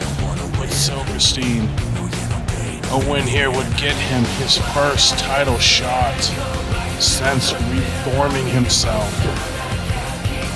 And it would be against a familiar foe, one way or the other. He's got history with Bill Thunderstrike recently. He's got past history with Martin Starr. But he's got to beat this man. From San Antonio, Texas, this is the King, DJ Kraft. DJ Kraft. He made his Resurgence debut also on episode 1 in an 8-man match. Remember that match because look at 2 of those names on the list. Your main event here tonight. And Kraft, he made himself a damn career on Resurgence. His Intercontinental Championship reign is legendary. He's a 2-time World Revolution Champion. He has been Resurgence for the past 2.5 years. Main evented plenty of Resurgence's 100 episodes. But now Kraft, he wants to go to Beach Brawl and get one more shot at the title. He's got to beat Max Silverstein here. He's got plenty of history with Gil Thunderstrike. They main evented Supernova 2. We could get a Supernova rematch at Beach Brawl. They also faced off at Rise from the Ashes 3. With Kraft's rematch, but he hasn't been able to get to the title since then. What man he hasn't faced though one-on-one? Martin Starr. That would be a very different matchup, I would say, if Kraft could get the job done and Martin Starr could get the job done. But nonetheless, here we go. We'll find out one half of Resurgence's Beach Brawl main event very shortly. Kraft coming out of the gates but taken down immediately by Max Silverstein. 2 guys, former world champions with long layover between their last title win. Kraft's about half a year. Silverstein, he last held the belt back in season 1 and has spent the good part of a year plus trying to reform himself into a new image and rally the fans behind him, atoning for what he did in the red. If you remember, for a couple of months, Resurgence was actually called Resurgence in Max Silverstein's 2nd World Championship reign. But all that's in the past now, and Silverstein hoping he can finally turn a new leaf and forget his past and forge a new future. But he's got to do that against the man who has, honestly, in my humble opinion, represented what Resurgence is all about for its entirety in DJ Kraft. The cover won only a 1 count. And now Kraft, quickie roll up with the bridge. 1, no, again, another 1 count on Silverstein. And now Kraft has Silverstein snake eyes across the ropes. Kraft not done, he drops the knee across Silverstein. And now the King in control of this match, looking to reclaim his crown once again. Oh God, he's got Max up, and Tombstone as a transitional move. But Silverstein able to fight out of it with a kick to the head and Enziguri to the head. These two met once before. Oh, crossface, pardon me. DJ Kraft had the ropes. But these two met one-on-one once before. While this isn't exactly quick cover by Silverstein, again, only 1 count. While this isn't exactly the official 100th weekly TV show we've produced, there have been a few specials that have not had the Resurgence name attached to it, which is why tonight is Resurgence 100 and not a few weeks ago, because we have had specials in Japan and in Mexico, at least 2 of them by my count, and, well, 2 in Japan, 1 in Mexico, so that's 3, and in the first Japan show, which was called Fighting Spirit, Max Silverstein defended his World Heavyweight Championship in the main event of that match against the Intercontinental Champion DJ Kraft. But only Max's belt was on the line, and Max Crimson at the time was able to give DJ Kraft his lone blemish as the Intercontinental Champion with a win in Japan. But of course, we don't know what happened afterwards. Silverstein would lose the belt to Archangel, and Kraft would go on and reign longer as Intercontinental Champion of 2 count there, before ultimately turning the belt in for a shot at the Revolution title and winning against Eddie Cool. But that is your history lesson between these two, and now they meet once again with a shot at the Revolution title again on the line. A belt that Kraft has held twice, a belt that Silverstein has never held. But if the cards align, he would join the elusive club to hold both world titles. There's only 4 people in it. He would be number 5. Of course, the last person is the former Revolution champion, Martin Starr, who could very well be involved in that match if he wins his belt back here tonight. Big flip and a boom from Kraft. 1, 2, and 2 count only. Silverstein very close there, but Kraft, the Pele connects, and Kraft begins to roll. Another cover on Silverstein. 1, 2, and another close 2 count. Kraft thought he had him, showing signs of frustration, but not quite yet. But now Kraft standing up Silverstein. What's he looking to do here? You know what he's looking to do. He's got him up. He sets him down. Kraft kill at center of the ring. Will the King make it to Beachboro in the title match? The cover. 1, 2, no! Silverstein kicks out at 2 once again. Silverstein staying alive, showing his fighting spirit here tonight. Kicking out of the Kraft killer.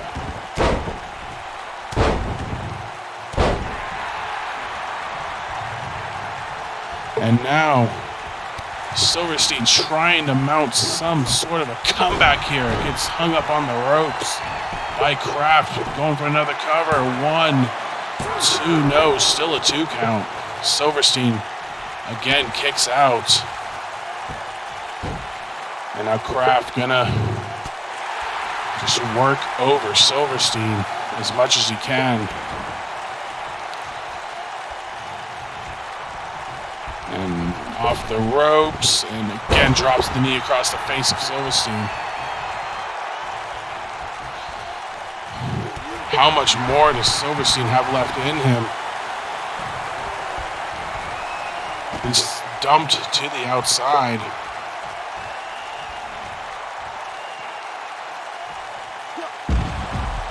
And Kraft quickly to follow. And now the ref's count starts. I mean, if these two went to a draw, I don't know what would happen. That's a very good question, but luckily it's a question we don't have to solve. But Kraft. Oh, butterfly to the knees. Very unique move there. Taking down Silverstein, and Kraft again dropping the knee across Silverstein's face.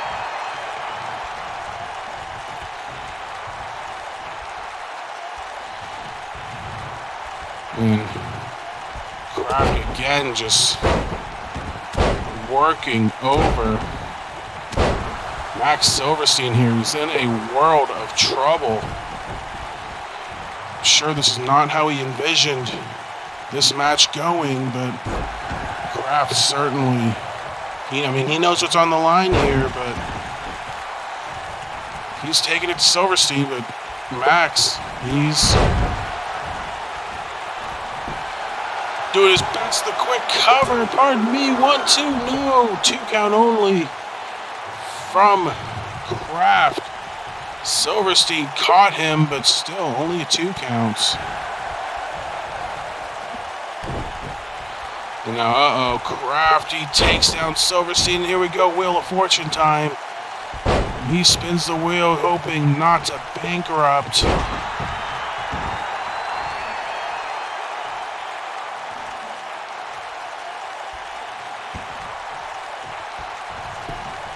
And now Kraft, another cover on Silverstein. 1, 2, no, still a 2 count.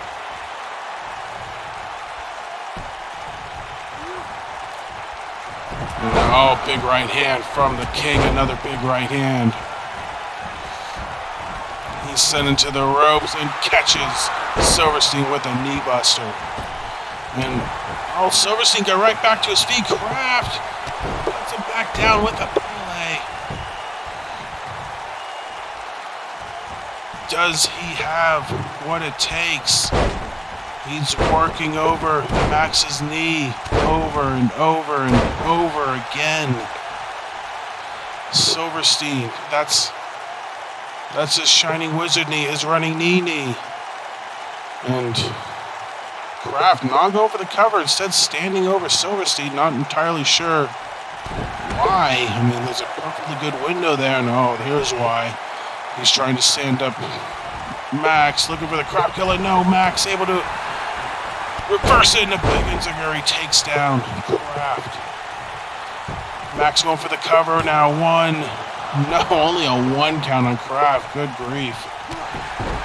But Max needs to mount some offense. He's been taking punishment for a good chunk of this match. Gets him down to a knee. The big running knee connects. Busted open. More blood for the Blood Goddess. Did Silverstein get the job done? It doesn't matter. He doesn't go for the pin. Instead, Kraft with the reversal. But he's hung up on Brett's rope. What's Max going to dial up here? And drop kick to the back. Now Silverstein standing up. DJ Kraft flips him over. Silver Spiral connects, but he's got to get him away from the ropes. He does that. Is that going to be enough? The cover. 1, 2, no. Still a 2 count. Silverstein cannot believe it. He is also a bloody mess. I must have missed that.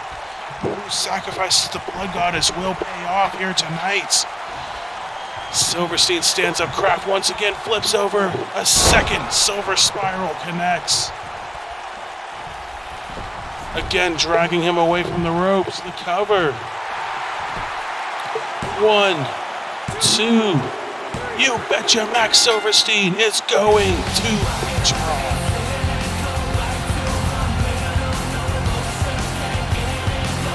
The winner of the match, and now #1 contender to the RWR World Revolution Champion, Max Silverstein.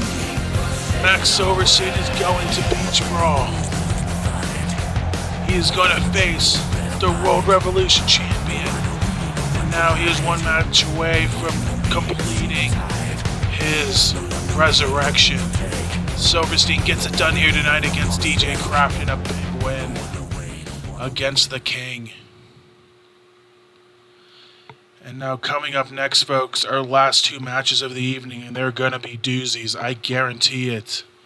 We're going to start with the Women's Revolution Championship on the line. Wait a minute, what the hell? Crap, backstage, he's getting assaulted by Wolf. Let's hear what he has to say.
What the hell was that all about? Josh Wolf mysteriously absent last week and mysteriously absent tonight. And apparently that's why he blindsides DJ Kraft after his match. And I guess DJ Kraft is also going to Beach Brawl, but not exactly how he thought. Josh Wolf challenging him to a 3 stages of hell match. What those stages are, we don't know, but he's looking to take Kraft to hell and back with him. Good Lord, what more does the show have in store? There's still 2 big title matches left.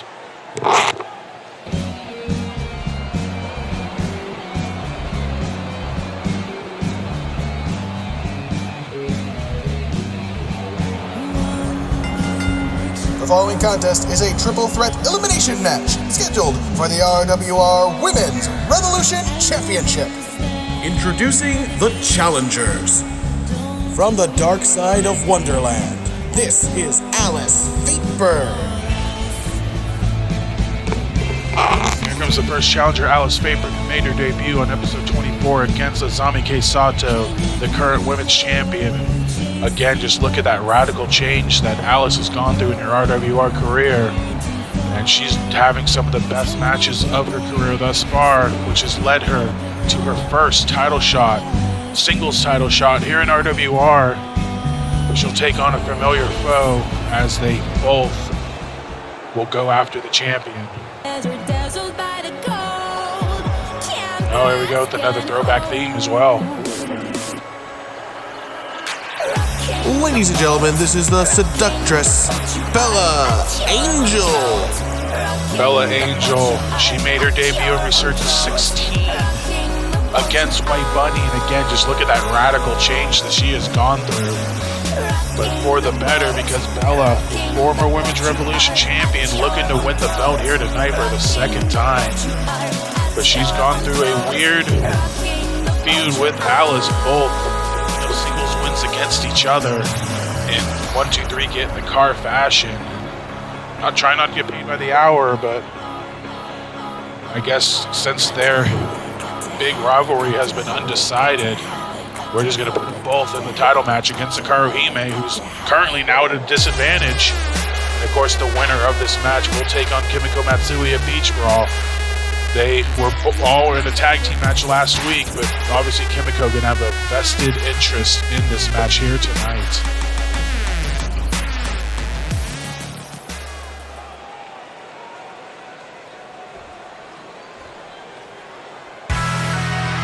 And here comes the champ.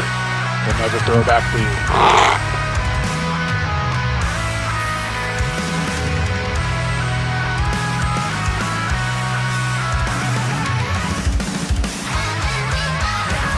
Introducing the champion from Akihabara, Japan.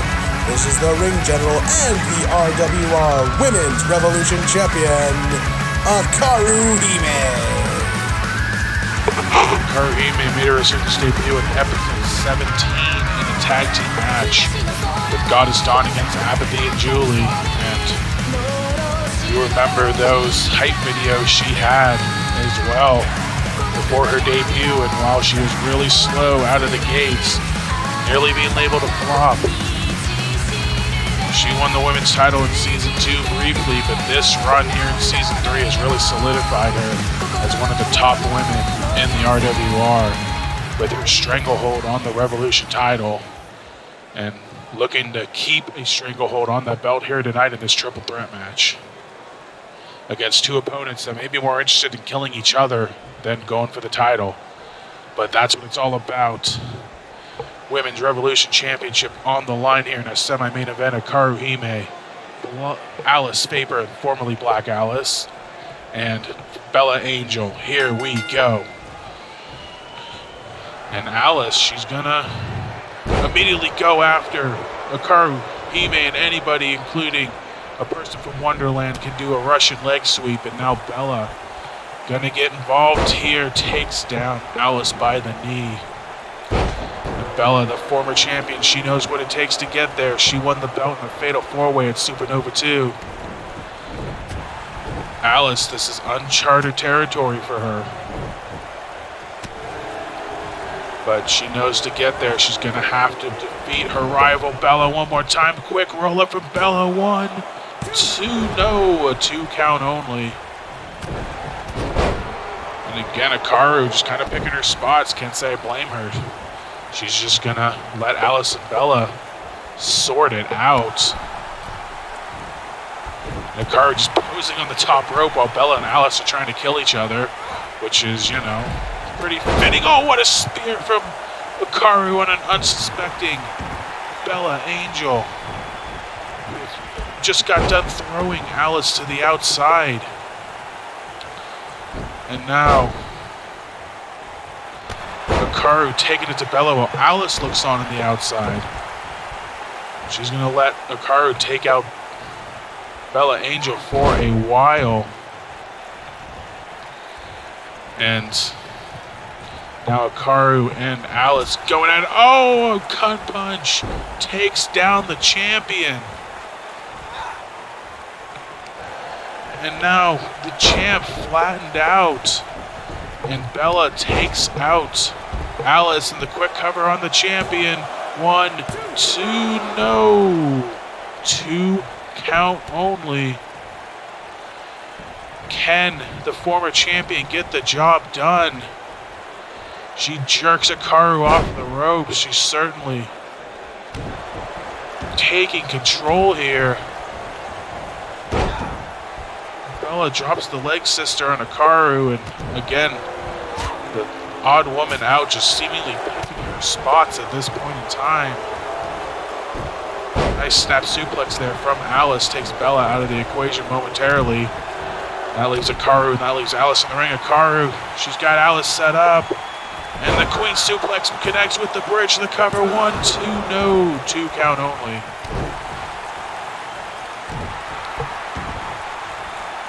And now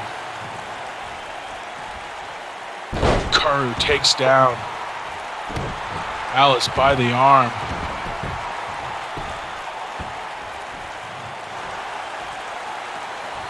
And again, Bella's in the ring just kind of watching this go down. And again, not a bad strategy, because it's elimination, so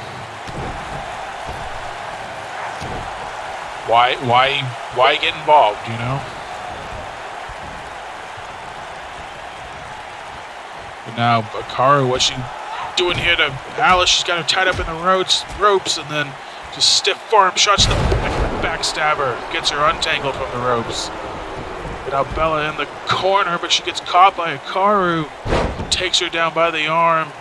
And Hikaru with the Fujiwara armbar locked in on Bella Angel. The cover 1. No, only a 1 count.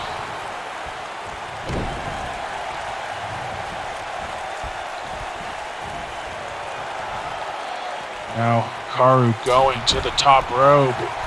Kicks away Bella. And, looking for the flip there. No dice. Bella takes down an unsuspecting Alice Faber and begins wailing away on her. And she takes down Karu, wails away on her, and now Bella Angel standing tall in the ring. Karu rolls out. She covers Alice, only a 1 count.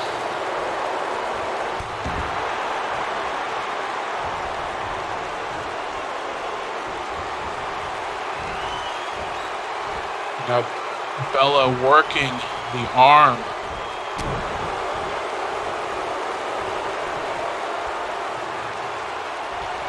And a nice side slam there. Takes down Bella. The cover 1, 2. No, Alice almost eliminated her rival there, but no dice. Referees down, take a drink, and these women are gonna go at will.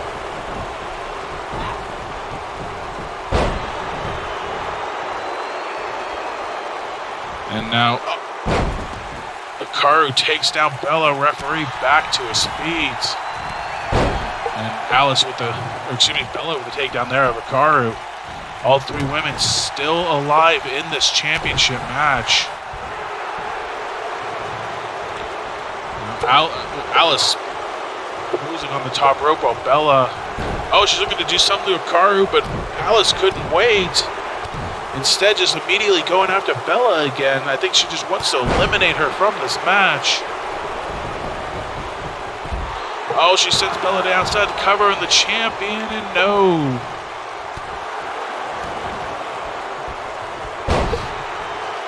Alice, can she eliminate the champion here? Certainly has the opportunity to do so. Cover again, only a 1 count on the Women's Revolution champion.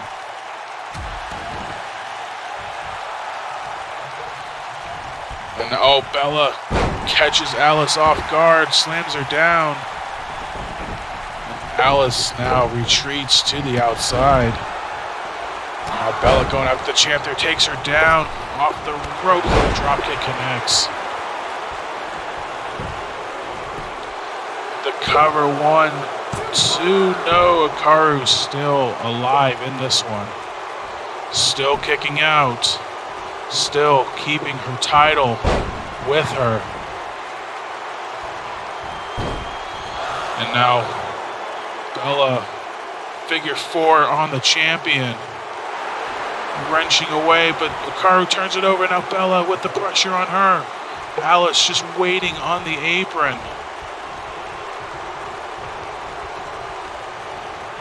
Now she strikes at anybody, including a woman trying to defeat her rival en route to her first women's championship. Can do a Russian leg sweep, but Bella catches Alice. Seductress DDT, followed by the pin. The cover 1, 2. She got her. Ladies and gentlemen, Alice Fateburn has been eliminated. Alice Fateburn, she put up a hell of a fight, but she is eliminated by her rival Bella Angel with the Seductress DDT. And we are down to 2, the Women's Revolution champion, taking on the former Women's Revolution champion. One of these 2 women will take on Kimiko Matsui at Beach Brawl for the title as they fight on the outside for double damage points. Bella, she beat Kimiko last week in the tag match, so that would certainly put a new wrinkle if she were to win here.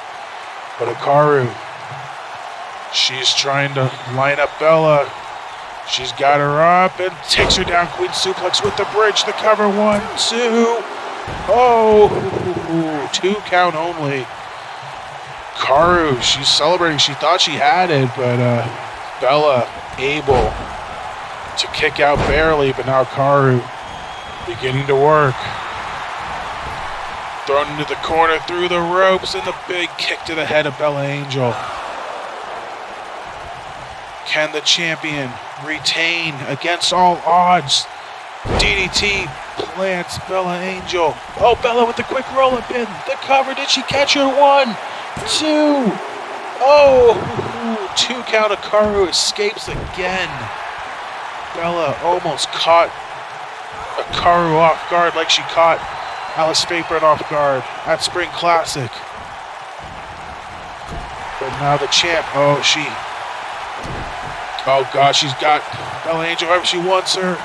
Up and down, Queen Suplex connects the cover. 1, 2. That's it. Hikaru Hime has retained the Women's Revolution Championship against all odds. What a match.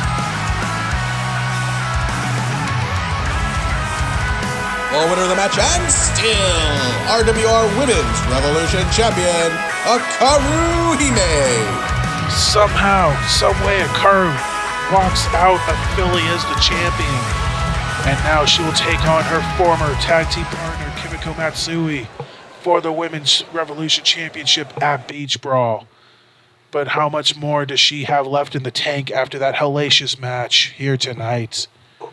Certainly one we're going to remember. But now coming up next, quite possibly the biggest match in Resurgence history for the first time ever. The World Revolution Championship on the line. On Resurgence, Martin Starr, his rematch against the new champion, Gil Thunderstrike, who will face Max Silverstein at Beach Brawl. We'll find out next. The following contest is a no disqualification match for the RWR World Revolution Championship. What? No disqualification? Since when? When was that made? What the hell is going on here?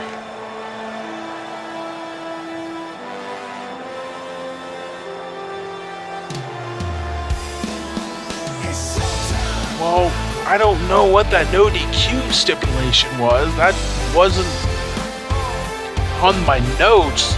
Certainly the first I've heard of it, but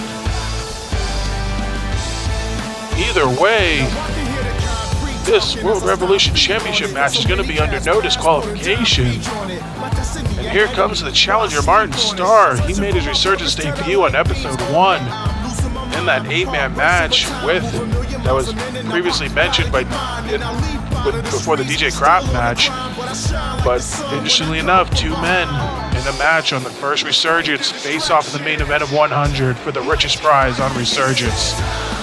For the first time ever on Resurgence, the Revolution Championship on the line on free TV here tonight. Can Martin get the job done and overcome his hiccup, his sneeze from Pick Your Poison, and continue where he left off with his reign as World Revolution Champion? Or is it Gil Thunderstrike's time once again to shine? Can he get the job done here and win back the belt that was essentially stolen from him by Doug Shepard at the RTA 3 final with his cash-in? Well, we'll find out shortly.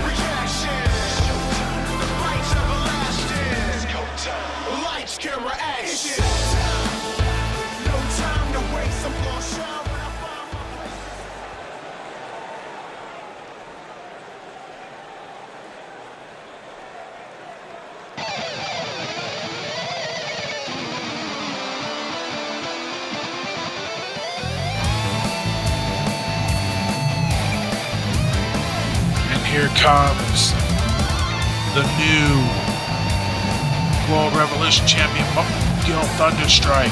These two teamed up last week in a losing effort to the number 1 contendership match we saw earlier. But Gil Thunderstrike, like I said, he made his debut on episode 1, his Resurgence debut against Martin Starr. And now they meet up again 99 episodes later in Resurgence 100 for the title. What a hell of a match this is going to be. I can't wait for it to get underway.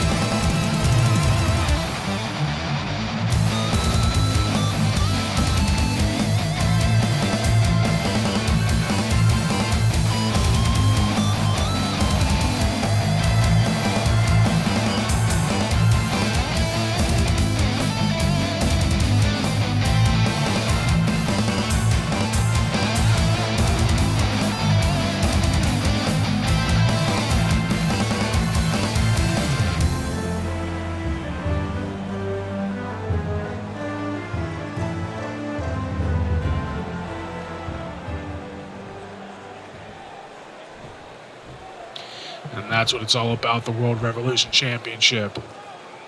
Who's going to Beach Brawl as the champ to face Max Silverstein? Introducing first, the Challenger. From London, England, this is the 2020 Rise from the Ashes tournament winner, Martin Starr.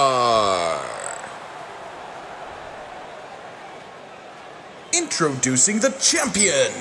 Representing Kimikogun from Saginaw, Michigan, he is the RWR Revolution Champion, the Daredevil, Gil Thunderstrike. As mentioned by the ring announcer, Martin Starr won the 2020 RFTA tournament. Gil Thunderstrike won the 2019 version. Both RFTA champions. And they meet here tonight.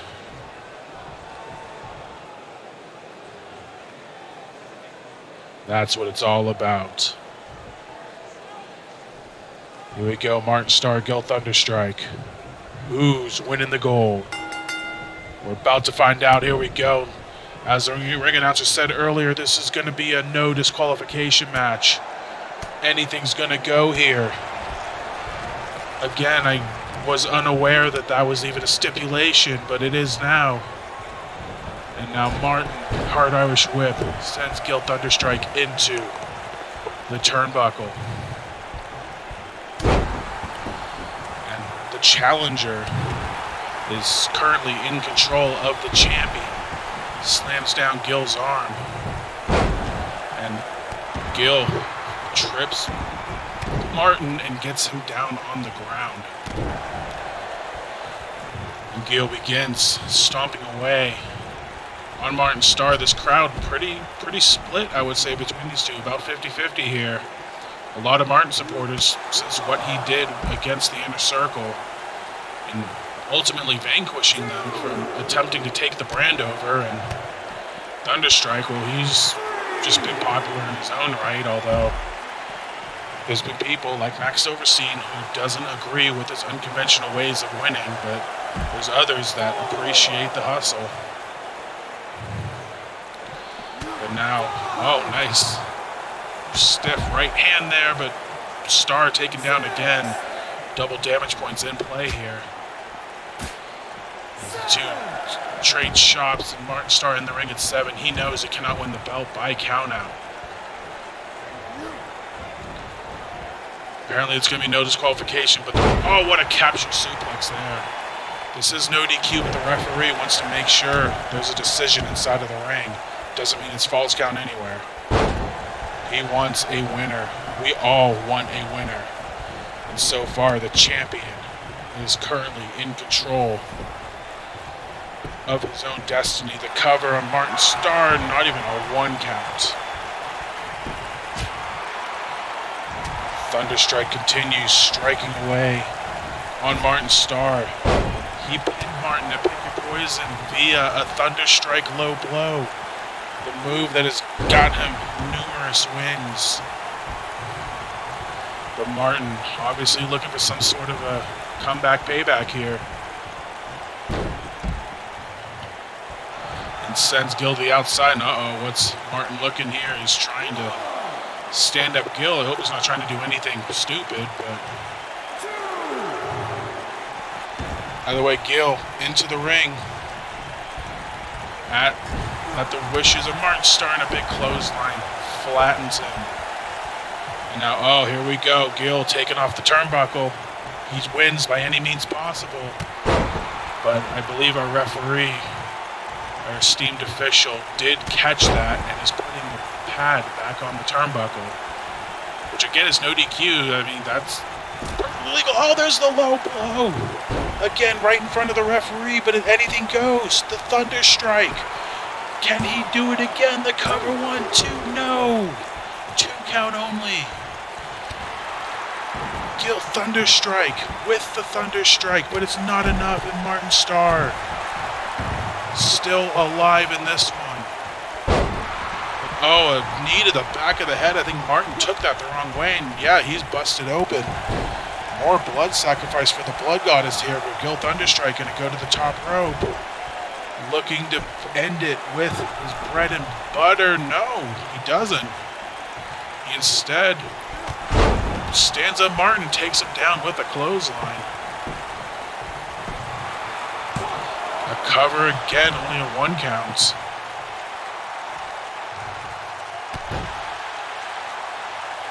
And now Martin being choked by his own arms by Thunderstrike, the champion, taking control of this matchup so far.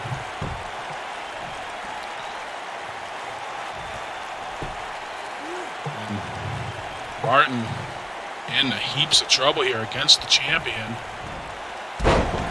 Gill drops the leg brother. And again, another cover. 1. No, only a 1 count. And now, Thunderstrike. What's he looking to do? Nothing. He gets powered away by Martin Starr. Now, Martin, what's he looking to do here? Falling Star Powerbomb connects with the cover. 1, 2, no. 2 count only on Gill Thunderstrike. Now, Martin looking to finish the job here.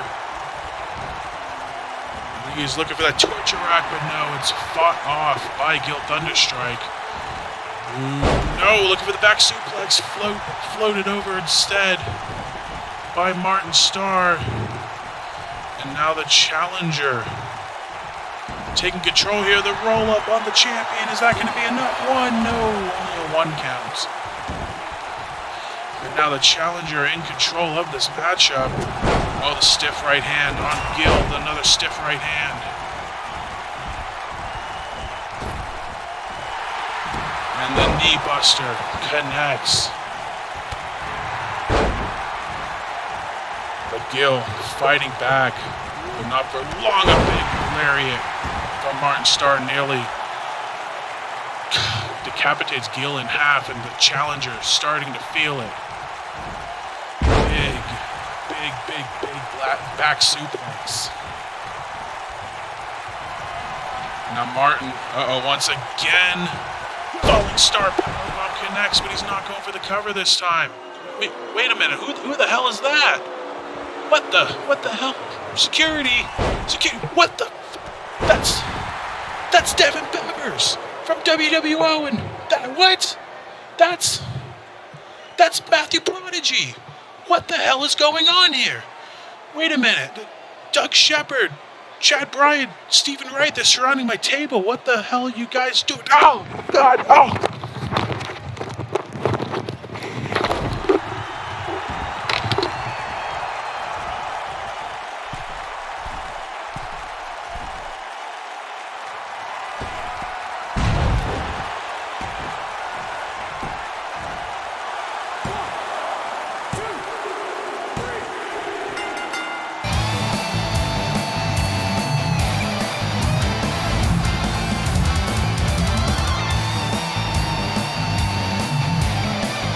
The winner of this match, and still the RWR Revolution Champion, Gill Thunderstrike.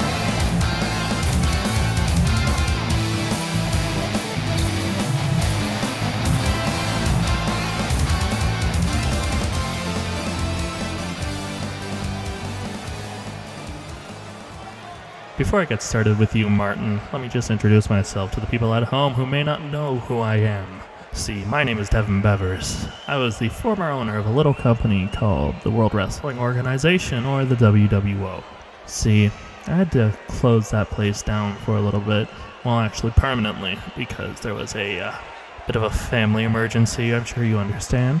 And see, when you're a part of a place like this, you never truly leave. You may go on hiatus for a bit, but there's always that urge for one more go, one more match, one more fight. There's always that one urge. See, I didn't come back from the dead like you said, Martin. I never left. I've been biding my time, and I waited until you decided to set things on a different path. Because Doug was holding that world title, and he was doing a great job at it. And then you just had to go ahead and weasel your way in for another match, even though he already beat you and Gill Thunderstrike. You still needed that one match, didn't you? So, Doug accepted. We know what happened there. Doug got his rematch, and he dropped the ball hard. That's alright, he's paid his penance. But you mentioned something. You said that I'd come back from the dead to destroy this place. That you would die before you let me have my way. Well, you see, it's funny you should mention that, because you said I destroyed WWO. I didn't. I made WWO one of the best companies on this planet. I made it a platform for people like Danny Richardson, for people like Ace Violence. I made that company as big as it was, considering it started as nothing more than some little job that a kid from Washington was told to do by a guy in Oklahoma. You realize you're no longer near that top of the food chain, and that there's bigger and better things coming for you. Well, hate to break it to you, but change is coming, and change is coming fast, because I have secured a position. See, I talked with Josh, yes, Josh Wolf, about Resurgence, and I told him what I could do for this place. He just needed to make sure that I had the ability to do so, and I gave him my proof with WWO, and he just chomped at the bit for it. He wanted this place to be as good as it can be, so he did what any other smart person would do. He sold his shares to me. That's right, Martin. I'm now your boss. And for my first action as general manager of Resurgence, I made a couple signings. See, you already had Chad Bryant, Stephen Wright, and Doug, but you were missing out on quite a few. So, first action. Officially signed to Resurgence, my wife, Jennifer Bevers. The Black Diamond, Laura Alberts. And of course, he is the prodigal one, he is the prodigal son. And Martin Starr, he's your opponent next week, Matthew Prodigy. To anyone in the back who wants to stop us, who wants to help poor little Martin Starr, just remember, when the hand that feeds you gets bitten, it stops feeding. Before I leave, let me just put something to rest. You see, there's some guy who thinks he's big from Winnipeg wanting to go around and talk about how he has the inner circle. Well, that's fine. He can keep it. Because the coterie is here to stay, and we are going to take over.